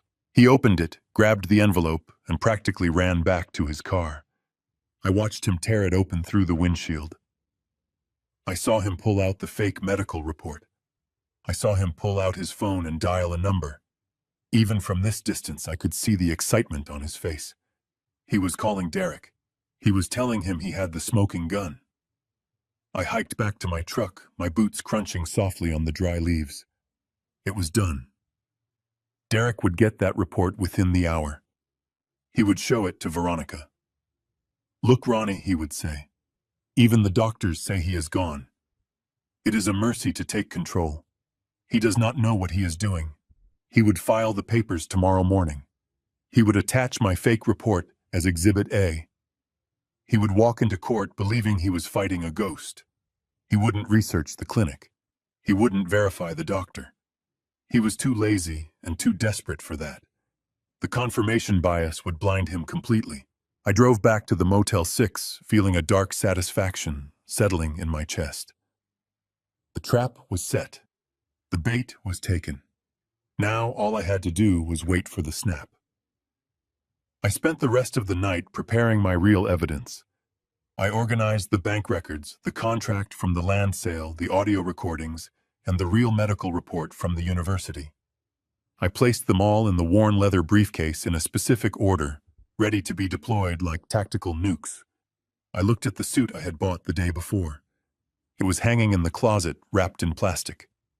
A charcoal gray wool suit, tailored and sharp. It was the uniform of Augustus Sterling, but I wouldn't wear it tomorrow. Not yet. Tomorrow I would wear the costume Derek expected. I would wear the flannel and the mud. I would play the part until the very last second, until the door of the trap slammed shut behind him. I lay down on the lumpy mattress and closed my eyes. For the first time in months, I didn't hear the trucks on the highway. I only heard the rhythmic ticking of a clock counting down the seconds, until Derek Vance's life fell apart. The silencer was ready, and the courtroom was waiting. The sun filtering through the high windows of courtroom 402 seemed to spotlight the dust motes dancing in the air, a stark contrast to the heavy, suffocating tension that had settled over the room. Judge Finch sat back in his leather chair, his face a mask of professional neutrality, though I could see the sheen of sweat on his upper lip. He knew who I was, but he also knew the law. He had to let the play run its course. He had to give Derek enough rope to hang himself. Derek's lawyer, Mr. Thorne, stood up, buttoning his cheap suit jacket. He walked to the center of the room, holding the fake medical report I had planted as if it were the 10 Commandments. "Your Honor," Thorne began, his voice booming with theatrical concern, "we are not here to punish Mr. Sterling. We are here to save him. The evidence is irrefutable. Exhibit A clearly shows a diagnosis of advanced dementia and paranoia. Exhibit B photographs of the defendant living in a squalid motel room, unable to maintain his own hygiene or finances. He is a danger to himself. He is a man lost in the twilight of his life, and my clients, his loving daughter and son-in-law, simply wish to guide him into a safe harbor." He turned to look at me, a look of practiced pity plastered on his face. "Look at him. Your Honor, he is confused. He is disheveled. He likely does not even understand why he is here today. Granting this guardianship is not just legal, it is an act of mercy." Derek nodded solemnly from his table, dabbing his dry eyes with a handkerchief. Veronica looked down, her hands twisting in her lap. She believed it. She believed the lie because it was easier than facing the truth. Thorne sat down looking like a cat that had just eaten the canary. Judge Finch cleared his throat. He looked at me, his eyes searching mine for a sign. "Mr. Sterling," he said, his voice steady but respectful, "you have heard the petition. You have the right to counsel. Do you wish to request a court-appointed attorney, or do you have representation present?" The room went silent. Derek smirked, expecting me to mumble or ask for a delay. I stood up. I didn't push the chair back noisily. I rose with the fluid-controlled power of a man who has spent 40 years dominating boardrooms. I straightened my spine. I adjusted the collar of my flannel shirt as if it were a silk tie. I looked directly at Harry Finch. "No, Your Honor," I said. My voice was no longer the raspy whisper of a broken old man. It was a baritone weapon, polished and cold. "I do not require an attorney. I will represent myself pro se." Thorne laughed, a short barking sound. "Your Honor, surely you cannot allow this. The man is medically incompetent. He cannot represent himself. It is a mockery of the court." "Overruled," Finch said sharply, slamming his gavel down before Thorne could finish. "Mr. Sterling has the right to be heard." "Proceed, Mr. Sterling." I walked out from behind the defendant's table. I didn't walk with a limp. I walked with purpose. I approached the witness stand, where Derek had been called to testify earlier, regarding the value of my estate. I looked at Derek. He looked back, his eyes narrowing. He sensed the change. He saw the predator behind the prey's mask, but he was too arrogant to run. "Mr. Vance," I began, my voice filling the room without the need for a microphone. "You stated under oath 5 minutes ago that my farm is essentially worthless. You called it a burden. You said the soil is toxic and the location is undesirable. Is that correct?" Derek leaned into the microphone, his smile condescending. "That is right, Gus. It is a money pit. We just want to get it off your hands so you do not have to pay the property taxes anymore. We are doing you a favor." "A favor," I repeated, tasting the word. "Interesting. So if the land is worthless trash, why did you file a memorandum of understanding with the Nexus Development Group 10 days ago?" Derek's smile faltered. His eyes flicked to his lawyer, then back to me. "I do not know what you are talking about." "You are confused, Gus." I reached into my worn leather briefcase. I didn't pull out a sandwich or a dirty rag. I pulled out a crisp, clean document with a blue legal cover. I walked up to the witness stand and placed it in front of him. "Refresh your memory, Derek," I said softly. "This is a contract dated March 12th. It is signed by you as the authorized agent of the Sterling estate.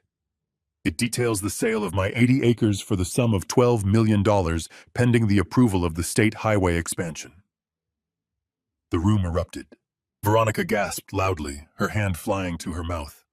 The gallery murmured. Thorne stood up, objecting loudly about relevance and authentication, but I ignored him. I kept my eyes pinned on Derek. He picked up the document, his hands shaking uncontrollably. The paper rattled against the wood of the stand. He looked at the signature. His signature. "I do not... This is..." He stammered, the sweat breaking out on his forehead, instantly washing away his composure. "And tell me, Mr. Vance," I continued, relentless, "if the land is worthless, why does this bank statement from your Cayman Islands shell company DV Holdings show a wire transfer deposit of $500,000 from Nexus Development on that same day? A deposit labeled signing bonus." I pulled out the second document, the bank record I had reconstructed from his trash. I slammed it down next to the contract. Derek turned a shade of gray that looked like wet cement. He looked at Veronica. She was staring at him, her eyes wide with horror and realization. She hadn't known. He had sold her father's home for $12 million and told her it was worthless. He had pocketed $500,000 while she gave me a $100 bill for charity. "You lied to the court, Derek," I said, leaning in close so only he could hear the steel in my voice. "You committed perjury. But that is the least of your problems. Because you spent that deposit, didn't you? You sent it to a sportsbook in Las Vegas. And now the loan sharks are calling." Derek looked at me, and for the first time I saw genuine terror. He realized that the old man in the flannel shirt knew everything. He realized he wasn't looking at a victim. He was looking at his executioner. "Your Honor," Thorne shouted, desperate to regain control. "This is ambush by trial. These documents are not verified. Mr. Sterling is obviously forging papers in his delusional state." Judge Finch looked at the documents. He looked at Derek's sweating face. He looked at me. Mr. Vance, the judge, said, his voice cold as ice. Answer the question. Did you or did you not accept a deposit for the sale of Mr. Sterling's land without his consent? Derek opened his mouth, but no sound came out. He looked like a fish on a hook, gasping for air. The silence stretched thin and tight, ready to snap. He can't answer, Your Honor, I said, stepping back. Because if he says yes, he admits to fraud. And if he says no, he admits to perjury, because I have the transaction number right here. I turned to the gallery. I looked at my daughter. She was crying, silent tears streaming down her face, ruining her perfect makeup. She finally saw the monster sitting next to her.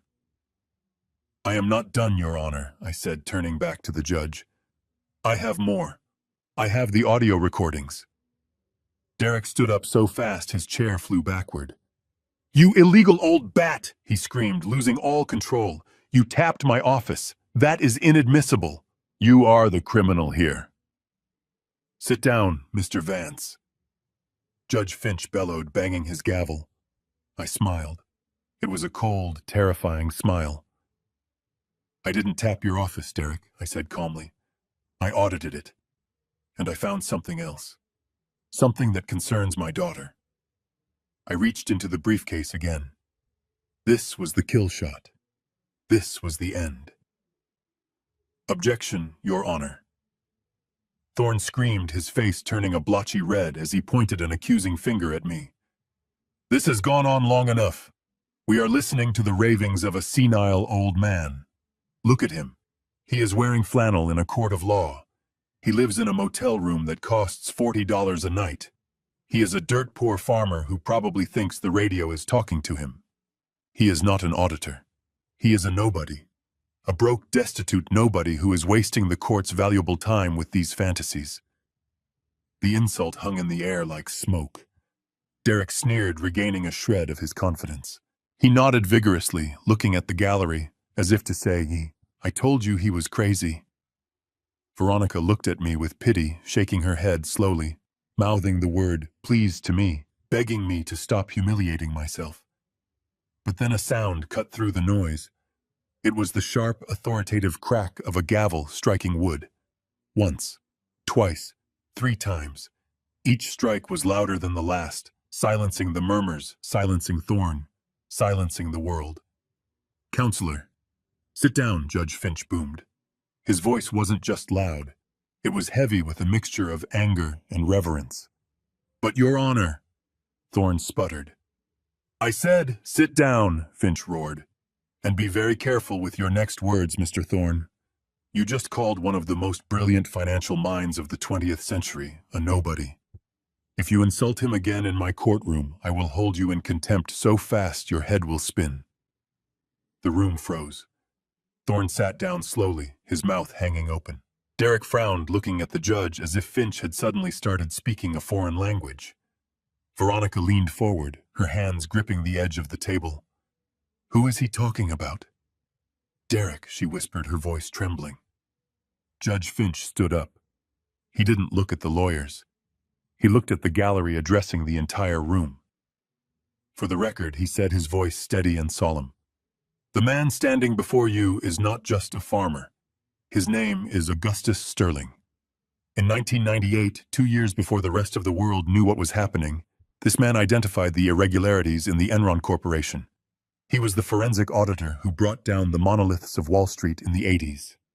He has served as a silent financial advisor to 3 governors of this state. He is known in the industry as the silencer, because when he walks into a boardroom, the lies stop. The silence in the courtroom was absolute. You could hear the hum of the air conditioning. You could hear the intake of breath from the court reporter. Veronica stared at me. Her eyes were wide, searching my face, trying to find the father she thought she knew inside the legend the judge was describing. Daddy, she whispered the word barely audible. Is that true? I didn't look at her. I couldn't. Not yet. I kept my eyes locked on Derek. The color had drained from his face completely. He looked like a man who had just realized he was standing in a cage with a tiger he thought was a house cat. Thorne tried to rally. "Your Honor, with all due respect, that was decades ago. Past glories do not change current realities. The man is clearly destitute. He has no assets. He cannot even afford a suit." I laughed. It was a dry, humorless sound. "Destitute," I repeated. "Is that what you think?" I walked back to the defendant's table. I picked up my worn leather briefcase.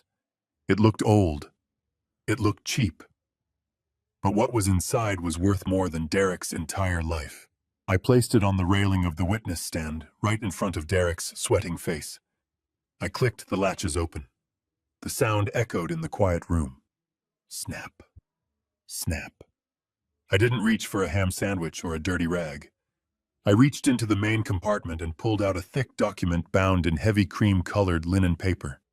It bore a gold-embossed seal on the cover. I held it up for the court to see. "This," I said, my voice projecting to the back of the room, "is the incorporation document for Sterling and Partners. It is a private equity fund. My fund. I founded it 40 years ago. I am the sole majority shareholder." I dropped the document on the ledge in front of Derek. Derek looked at it. He saw the seal. He saw the names. He saw the valuation. "But you drive a truck." He stammered, his mind unable to reconcile the image of the gardener with the reality of the tycoon. "You live in a shack." "I live where I choose to live, Derek," I said coldly. "I drive a truck because it is reliable. Unlike you, I do not need to wear my money to know I have it." I reached into the briefcase again. "You said I was broke, Derek. You said I needed your help to manage my finances. But you didn't do your homework. If you had looked past the flannel shirt, you would have seen the shark swimming underneath." I pulled out a second document. This one was different. It was a transfer of debt agreement. It was stamped with the logo of BlackRock Capital, the predatory lending firm that held Derek's gambling debts. I walked closer to him. I was close enough to smell his fear. It smelled like cheap cologne and sweat. "Do you recognize this, Derek?" I asked, holding the paper up. He squinted. He read the header. His eyes bulged. He started to shake his head, a jerky spasms motion. "No. No, that is impossible." "It is very possible," I said. "You see, when I audited your trash, I found your demand letters. I found out you owed $4 million to BlackRock. I know they threatened to break your legs. I know they gave you until the 15th to pay up or hand over my farm." I paused, letting the information sink in. Veronica let out a small, strangled sob. She finally understood. Her husband hadn't been trying to save me. He had been trying to save himself from a death sentence. "I did some calling around," I continued. "It turns out I own a significant silent positions in the parent company that owns BlackRock. They were very happy to sell me your debt portfolio. I bought it this morning.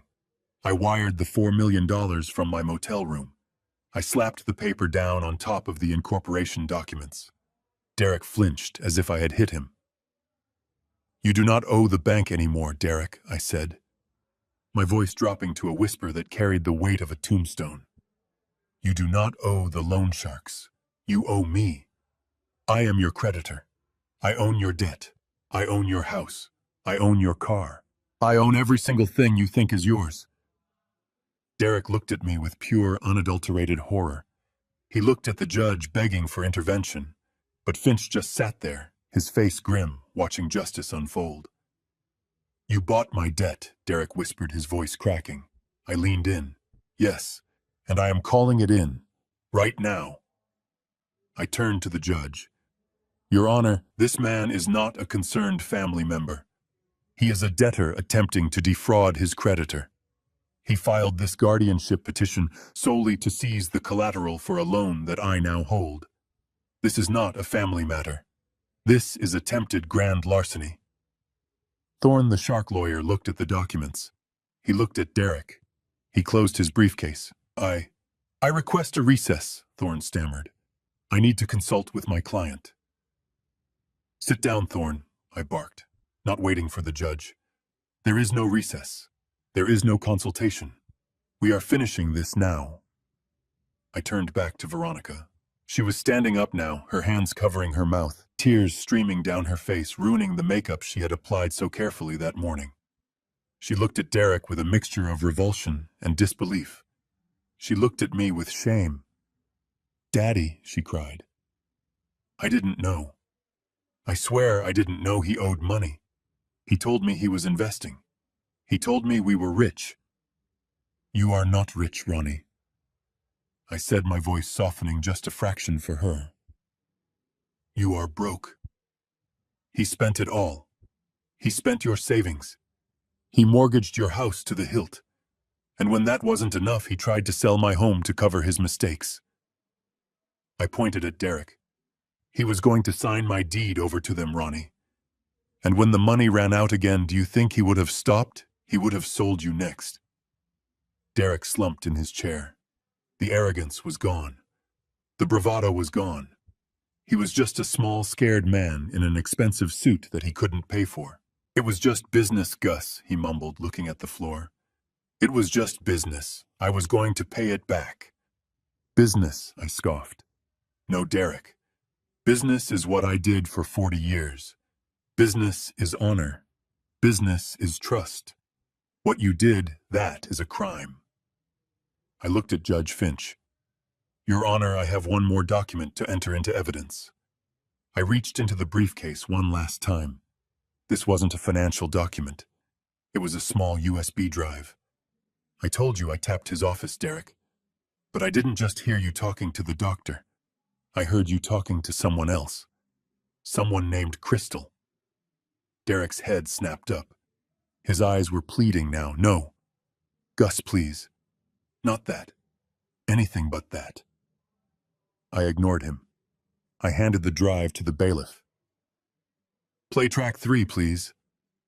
The bailiff plugged the drive into the court's computer. The speakers crackled to life. And suddenly, Derek's voice filled the room again, clear and confident, from a phone call he had made 2 days ago. Do not worry, baby, the recording played. The old man will be locked up by Friday. Once I get the power of attorney, I sell the farm, pay off the sharks, and we take the rest of the cash to Cabo. I will file for divorce from Veronica once the check clears. She is so stupid she will never see it coming. She actually thinks I am doing this for her now. The recording ended with the sound of Derek laughing. The silence that followed was heavy, suffocating. Veronica didn't scream. She didn't faint. She just stood there, swaying slightly, looking at the man she had married, the man she had defended against her own father. Derek put his head in his hands. It was over. The silencer had spoken. The recording ended, leaving a silence in the courtroom so profound, it felt heavy, like a physical weight pressing down on every single person in the gallery. The echo of Derek's laughter from the speakers seemed to hang in the air, mocking the woman standing next to him. Veronica was frozen. She was staring at the man she had loved, the man she had defended against her own father, and for the first time she was seeing a stranger. Her hands were trembling violently by her sides, and her face was a mask of absolute devastation. Derek tried to speak. He tried to summon that smooth salesman charm that had worked for him his entire life, but his throat was dry and his eyes were darting around the room, looking for an exit that didn't exist. That is not real, he croaked, pointing a shaking finger at the speakers. That is a deep fake. He manipulated it. He is good with computers, everyone knows that. He made it up to ruin me. I didn't say a word. I didn't have to. I simply reached into my briefcase again. The sound of the leather flap opening was the only noise in the room. I pulled out a stack of high-resolution photographs. I walked over to the jury box, even though there was no jury today, and I laid them out on the railing for the judge to see clearly. You say the recording is fake, Derek, I said, my voice calm and cold. But these photographs are very real. The first photo showed Derek sitting in his car in a parking lot. He was handing a thick white envelope to a man in a lab coat. "This is you, yesterday afternoon," I continued. "You are in the parking lot of the Quick Care Clinic. And the man taking that envelope is Dr. Aris, the man who signed the affidavit, declaring me incompetent, without ever meeting me." I laid down the second photo. It was a close-up taken with a telephoto lens. It showed the envelope open. Inside were stacks of $100 bills. "And this," I said, "is the payment. $5,000 cash." Bribing a medical professional to falsify a diagnosis is a felony, Derek. It is also a violation of federal healthcare laws. Derek looked at the photos. His knees buckled and he had to grab the edge of the defense table to keep from falling. His lawyer Thorne picked up the photos, looked at them once, and dropped them as if they were burning coals. He stepped away from Derek, creating a physical distance between himself and his client. He knew the ship was sinking, and he wasn't going down with the captain. "But I am not done," I said, turning my back on Derek and facing my daughter. "Veronica, look at me." She looked up. Her eyes were red and swollen. She looked like a child who had just found out Santa Claus was dead. "He didn't just cheat on you, Ronnie," I said, softening my voice just enough for her to hear the truth beneath the anger. "He stole from you. He stole your future." I picked up the final document from my briefcase.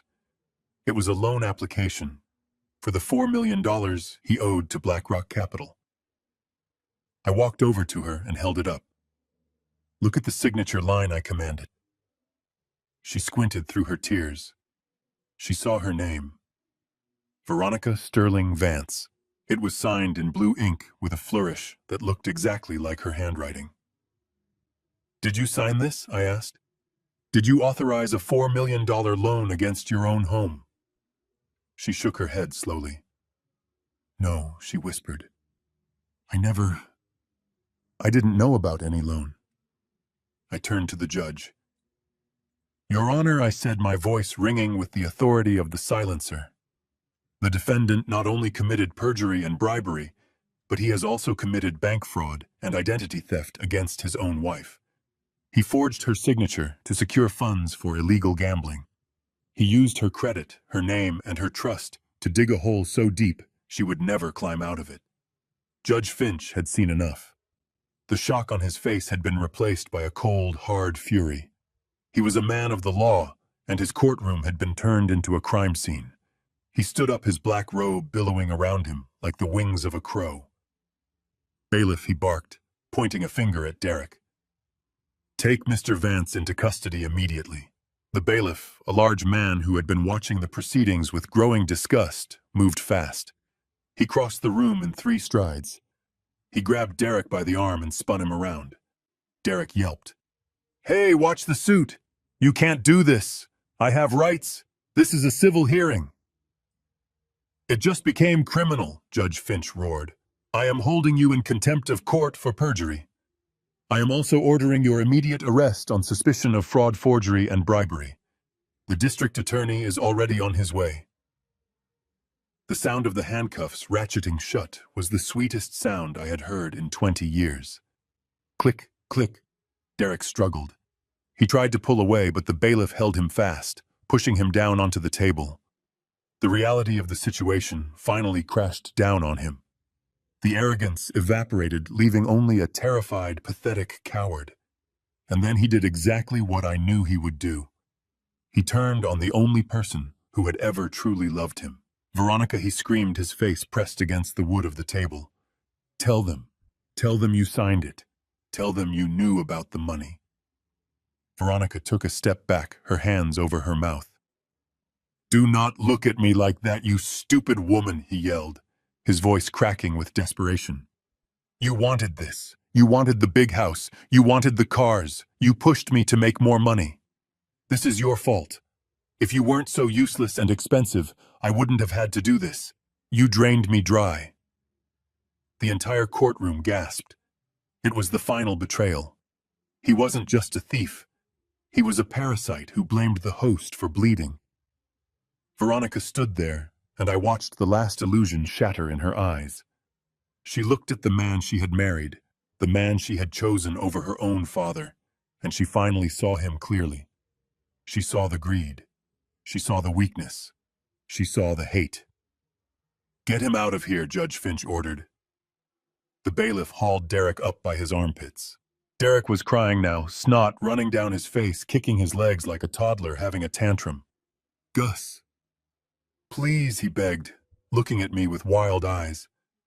"We can make a deal. I can help you run the fund. I know the market. Do not let them take me. I am family." I looked at him. I adjusted my flannel shirt. "You are not family, Derek," I said, my voice flat. "You are a bad investment, and I am liquidating you." The bailiff dragged him toward the side door that led to the holding cells. Derek's screams echoed off the walls, blaming everyone but himself, cursing the judge, cursing me, and finally cursing Veronica, until the heavy metal door slammed shut, cutting off his voice. Silence returned to the room, but it wasn't the heavy, suffocating silence of before.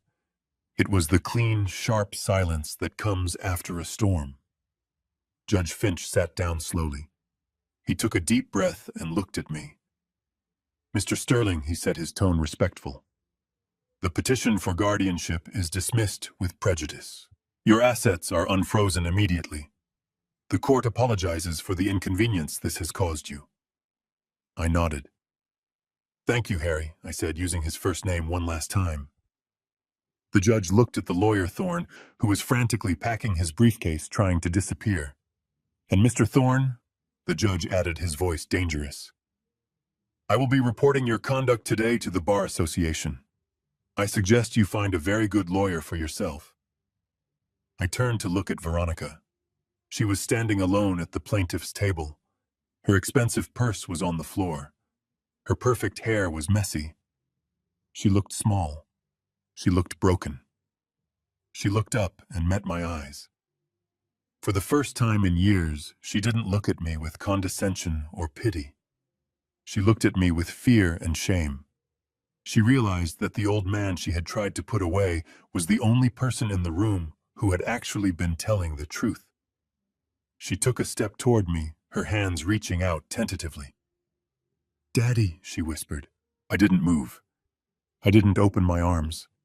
The war was over. The enemy was destroyed, but the casualties were high. I picked up my old canvas hat from the table and placed it on my head. I picked up the leather briefcase that held the secrets of my life. I turned my back on her and walked toward the exit.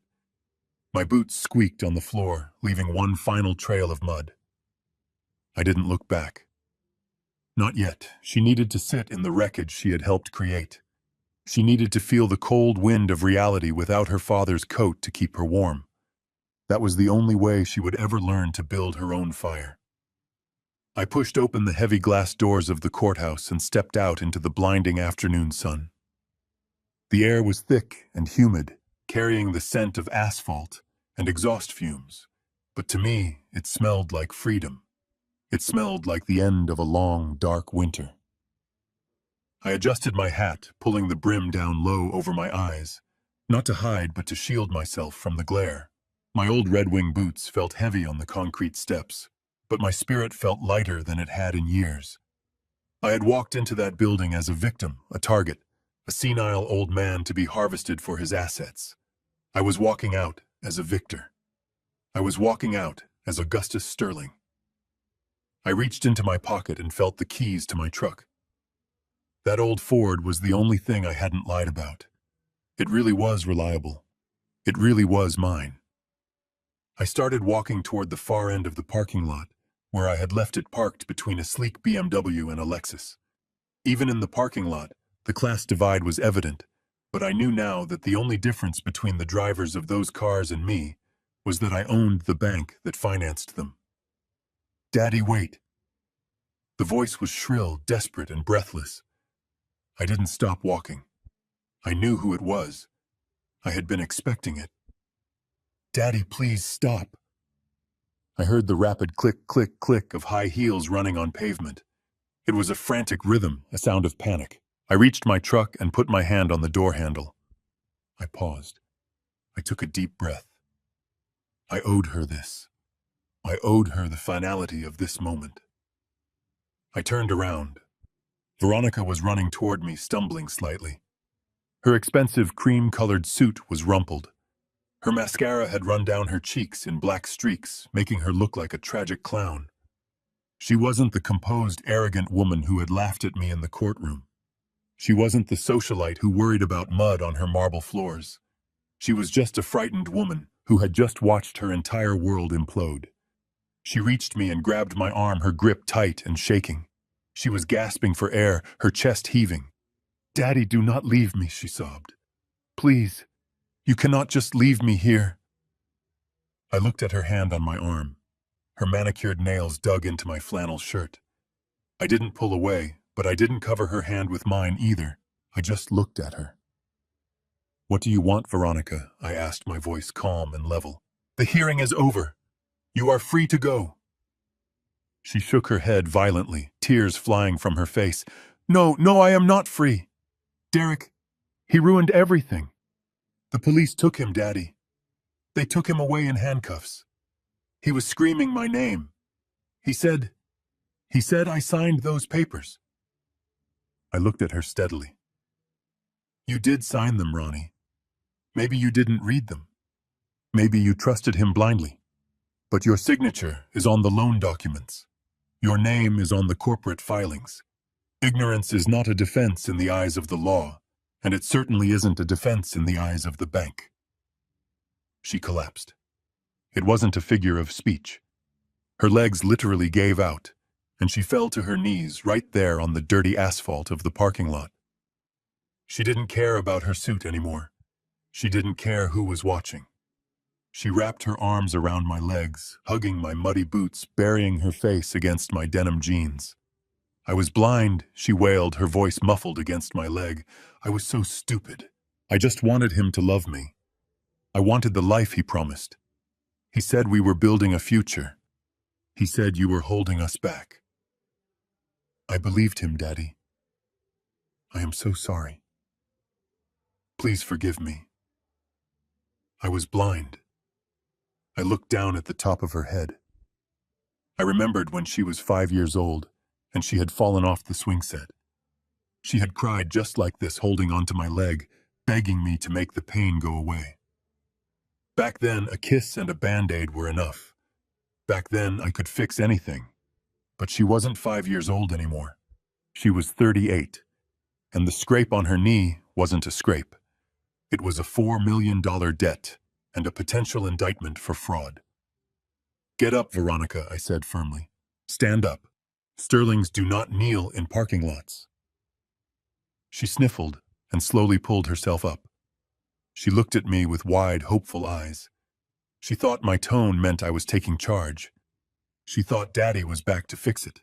"Daddy, help me," she pleaded, wiping her nose with the back of her hand, a gesture so childish it made my heart ache. "The house, the bank is going to call the loan. Derek said he leveraged it to the hilt. If I do not pay, they are going to take it. They are going to throw me on the street. I have nowhere to go. I have no money." He emptied our joint accounts. She grabbed my hand again, squeezing it.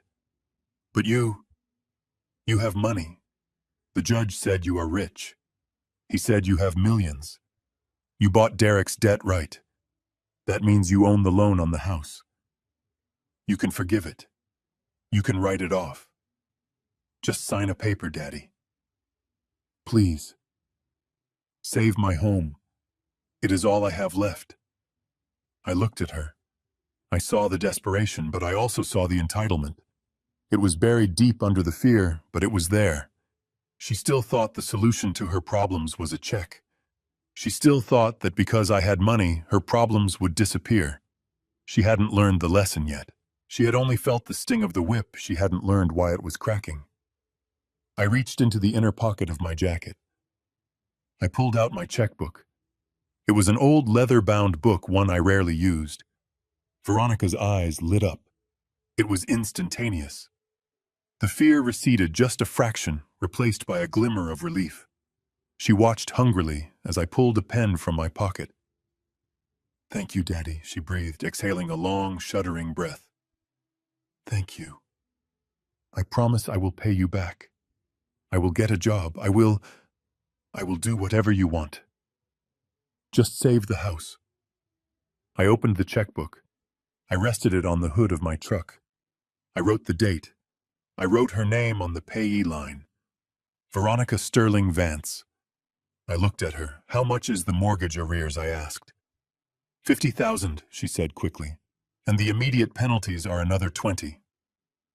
I nodded. I wrote out the amount. $70,000. I signed my name at the bottom. Augustus Sterling. The signature was flamboyant, powerful, the signature of a man who could buy this entire parking lot without blinking. I tore the check out of the book.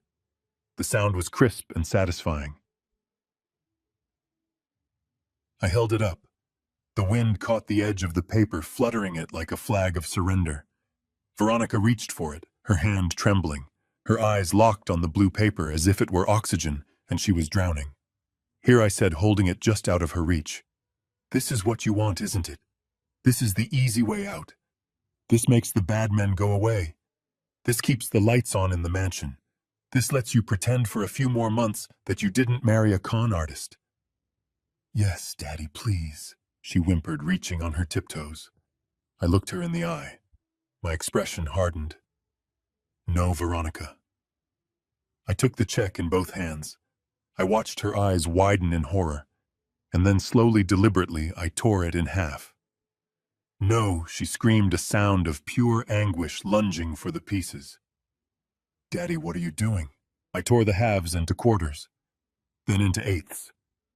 I let the confetti of blue paper fall from my hands. The wind caught the pieces, scattering them across the asphalt like snow. $70,000 gone in the wind. I am not saving you, Veronica, I said, my voice dropping to a low rumble that vibrated in my chest. I am saving your character. She stared at the pieces of paper on the ground, mouth open, shock rendering her mute. If I give you that money, I continued, stepping closer to her, forcing her to look at me. If I pay off your debts, if I save your house, you will never change. You will still be the child who thinks the world owes her a living. You will still be the woman who let a man convince her to betray her own father because it was convenient. You will be a parasite, Veronica, attached to a new host. And I love you too much to let you be a parasite.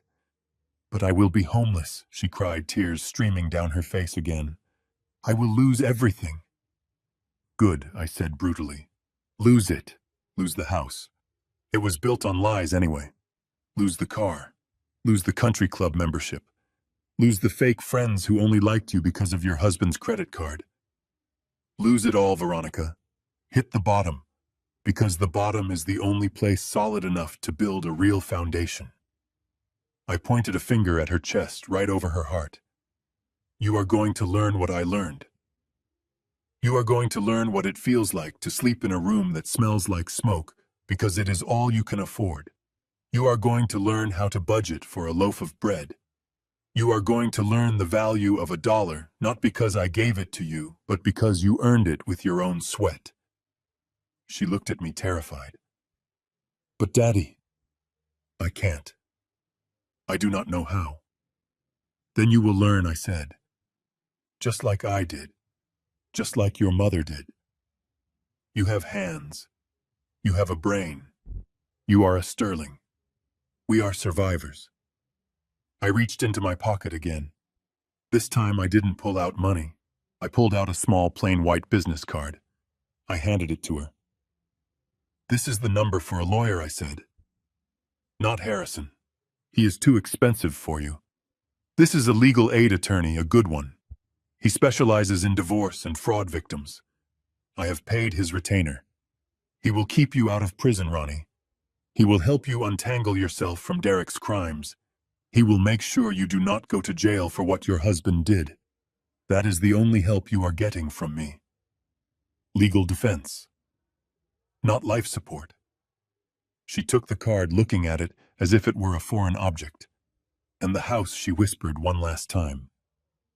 The house will be foreclosed, I stated flatly. I own the debt now, remember, and I am initiating foreclosure proceedings tomorrow. You have 30 days to vacate. I suggest you start packing. I suggest you sell the furniture, the jewelry, the clothes, anything you can to get a deposit for an apartment. A small apartment. One you can afford waiting tables or answering phones. She looked up at me, and for the first time I saw something other than greed or fear. I saw anger. You are cruel, she hissed.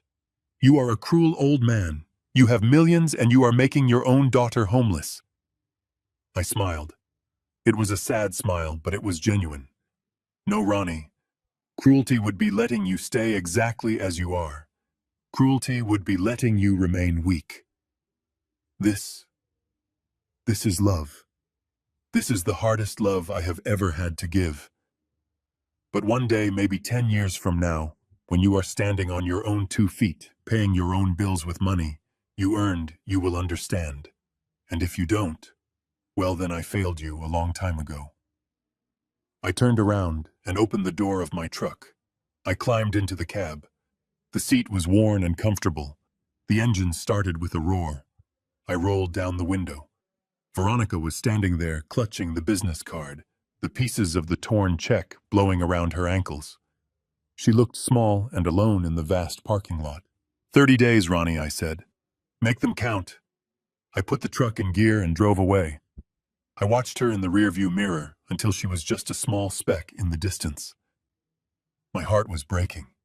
Every instinct in my body screamed at me to turn around, to go back to wrap her in my arms and write another check. But I kept driving.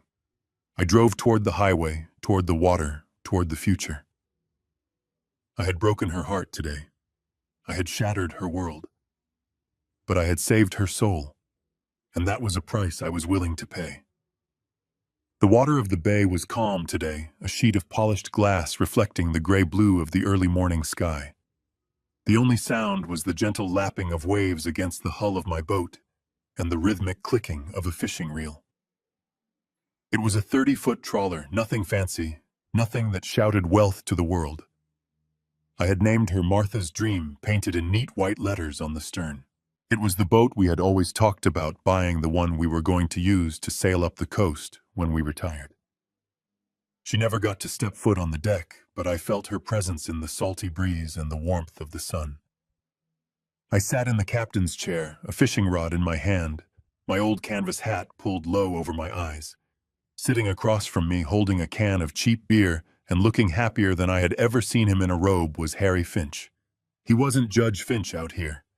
He was just Harry, the man who had remembered honor when it mattered most. You know, Gus, Harry said, looking out at the horizon where the water met the sky. People in the courthouse still talk about that day. They call it the Red Wedding of Probate Court. Thorne is still trying to get his license back.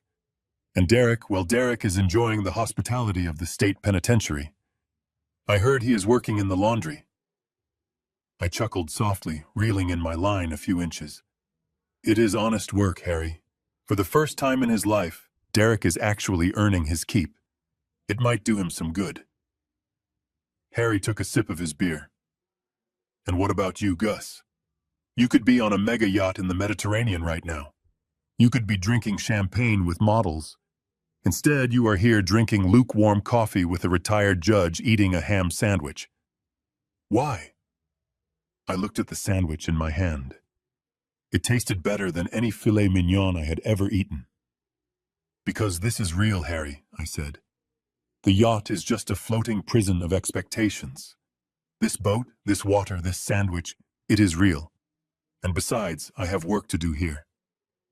Harry nodded, his expression turning serious. The Sterling Foundation. I saw the quarterly report. You have saved over 200 seniors from financial abuse in the last 6 months alone. That is impressive work. It is necessary work, I corrected him. I used the dividends from the textile shares not to buy toys, but to build a fortress. I hired a team of forensic accountants, lawyers, and social workers. We find them, Harry. We find the old women whose nephews are draining their savings. We find the grandfathers whose caregivers are forging checks. We step in. We freeze the assets. We sue the predators. We give those people their dignity back. I thought about the faces of the people we had helped. The relief in their eyes when they realized they weren't crazy, that someone believed them, that they weren't going to die penniless because someone they loved had betrayed them. It was the most satisfying work of my life. I was still the silencer, but now I wasn't silencing corrupt CEOs. I was silencing the fear in the hearts of the vulnerable. We fished for another hour in comfortable silence, catching nothing but peace of mind. When we docked at the marina, the sun was high and bright. I said goodbye to Harry, promising to do it again next week. I walked to the parking lot. My truck was there waiting for me. My 1995 Ford F-150. I had spent $10,000 restoring the engine and the suspension, so it ran like a dream, but I hadn't touched the paint. I left the rust spots. I left the dents. I wanted to remember. I could have walked into a dealership and bought a Ferrari in cash. I could have bought a fleet of them. But I didn't want a Ferrari. I wanted my truck. It reminded me of where I came from, and it kept me invisible. In a world obsessed with showing off, being invisible was the ultimate luxury. I started the engine, and the old girl roared to life. I drove out of the marina and headed toward town. I took the scenic route, driving through the streets of the city that had once felt like a battleground. Now it just felt like a place. I turned onto Main Street, passing the shops and the restaurants. I slowed down as I approached a small corner cafe called The Daily Grind. It was a modest place, the kind that served breakfast all day and where the locals gathered to gossip. I pulled the truck over to the curb, but I didn't park. I just idled there for a moment, looking through the large plate glass window. It was the lunch rush. The place was packed. Moving between the tables, carrying a heavy tray loaded with plates, was a woman with her hair pulled back in a messy bun. She was wearing a brown apron that was stained with coffee and ketchup. There were dark circles under her eyes and sweat on her forehead. It was Veronica. She looked tired. She looked older than her 39 years. She moved with a frantic energy, dodging customers, wiping down tables, taking orders. I watched as a rude customer at table 4 waved his empty cup at her, snapping his fingers. The old Veronica, the woman who lived in the mansion, would have sneered at him. She would have made a scene. She would have called the manager. But this Veronica didn't. She took a deep breath. I saw her shoulders square. She walked over to the table, picked up the pot, and poured the coffee with a steady hand. She forced a smile. It wasn't a happy smile, but it was a polite one. She said something to the man, and he nodded, calming down. She walked back to the counter, wiping her hands on her apron. She looked exhausted, but she also looked solid. She wasn't floating on a cloud of debt and lies anymore. Her feet were planted firmly on the ground. She was living in a small studio apartment on the east side. She took the bus to work. She was paying off her own debts dollar by dollar. She hadn't called me for money in 6 months. She hadn't asked for a rescue.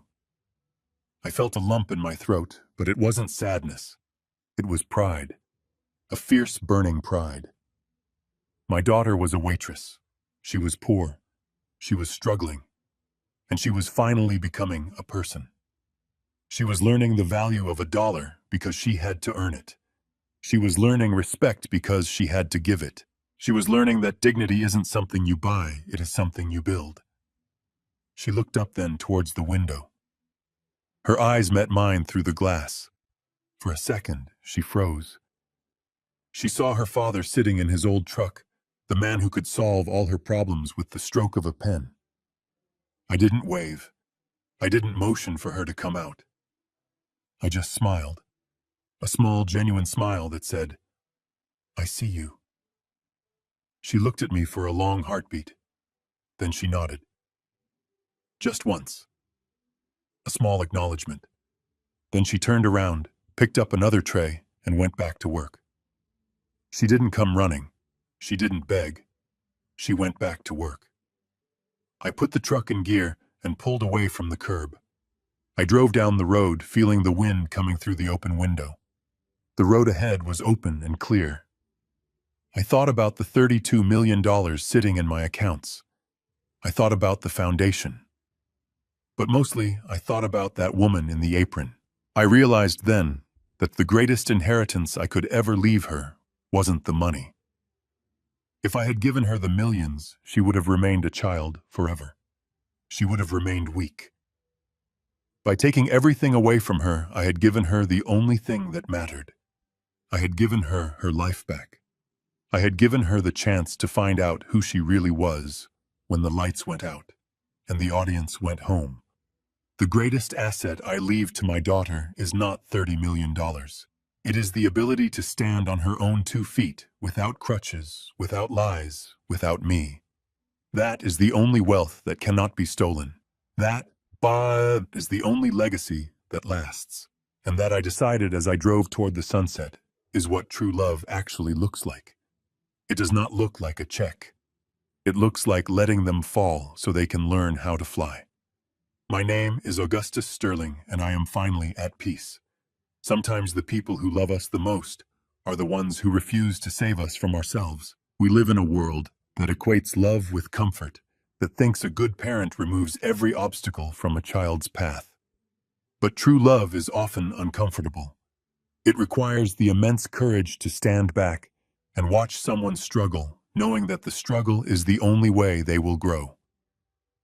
Enabling is not love, it is fear. Breaking the cycle of dependency is the hardest thing you will ever do, but it is the only way to build a legacy of strength rather than entitlement. If this story resonated with you, if you have ever had to make a hard choice to help someone grow, please hit that like button. It helps share this message with others who might need to hear it. Subscribe to the channel for more stories about justice, resilience, and the hard truths of life. And tell me in the comments, have you ever practiced tough love or been on the receiving end of it? How did it change you? I read every comment, and I would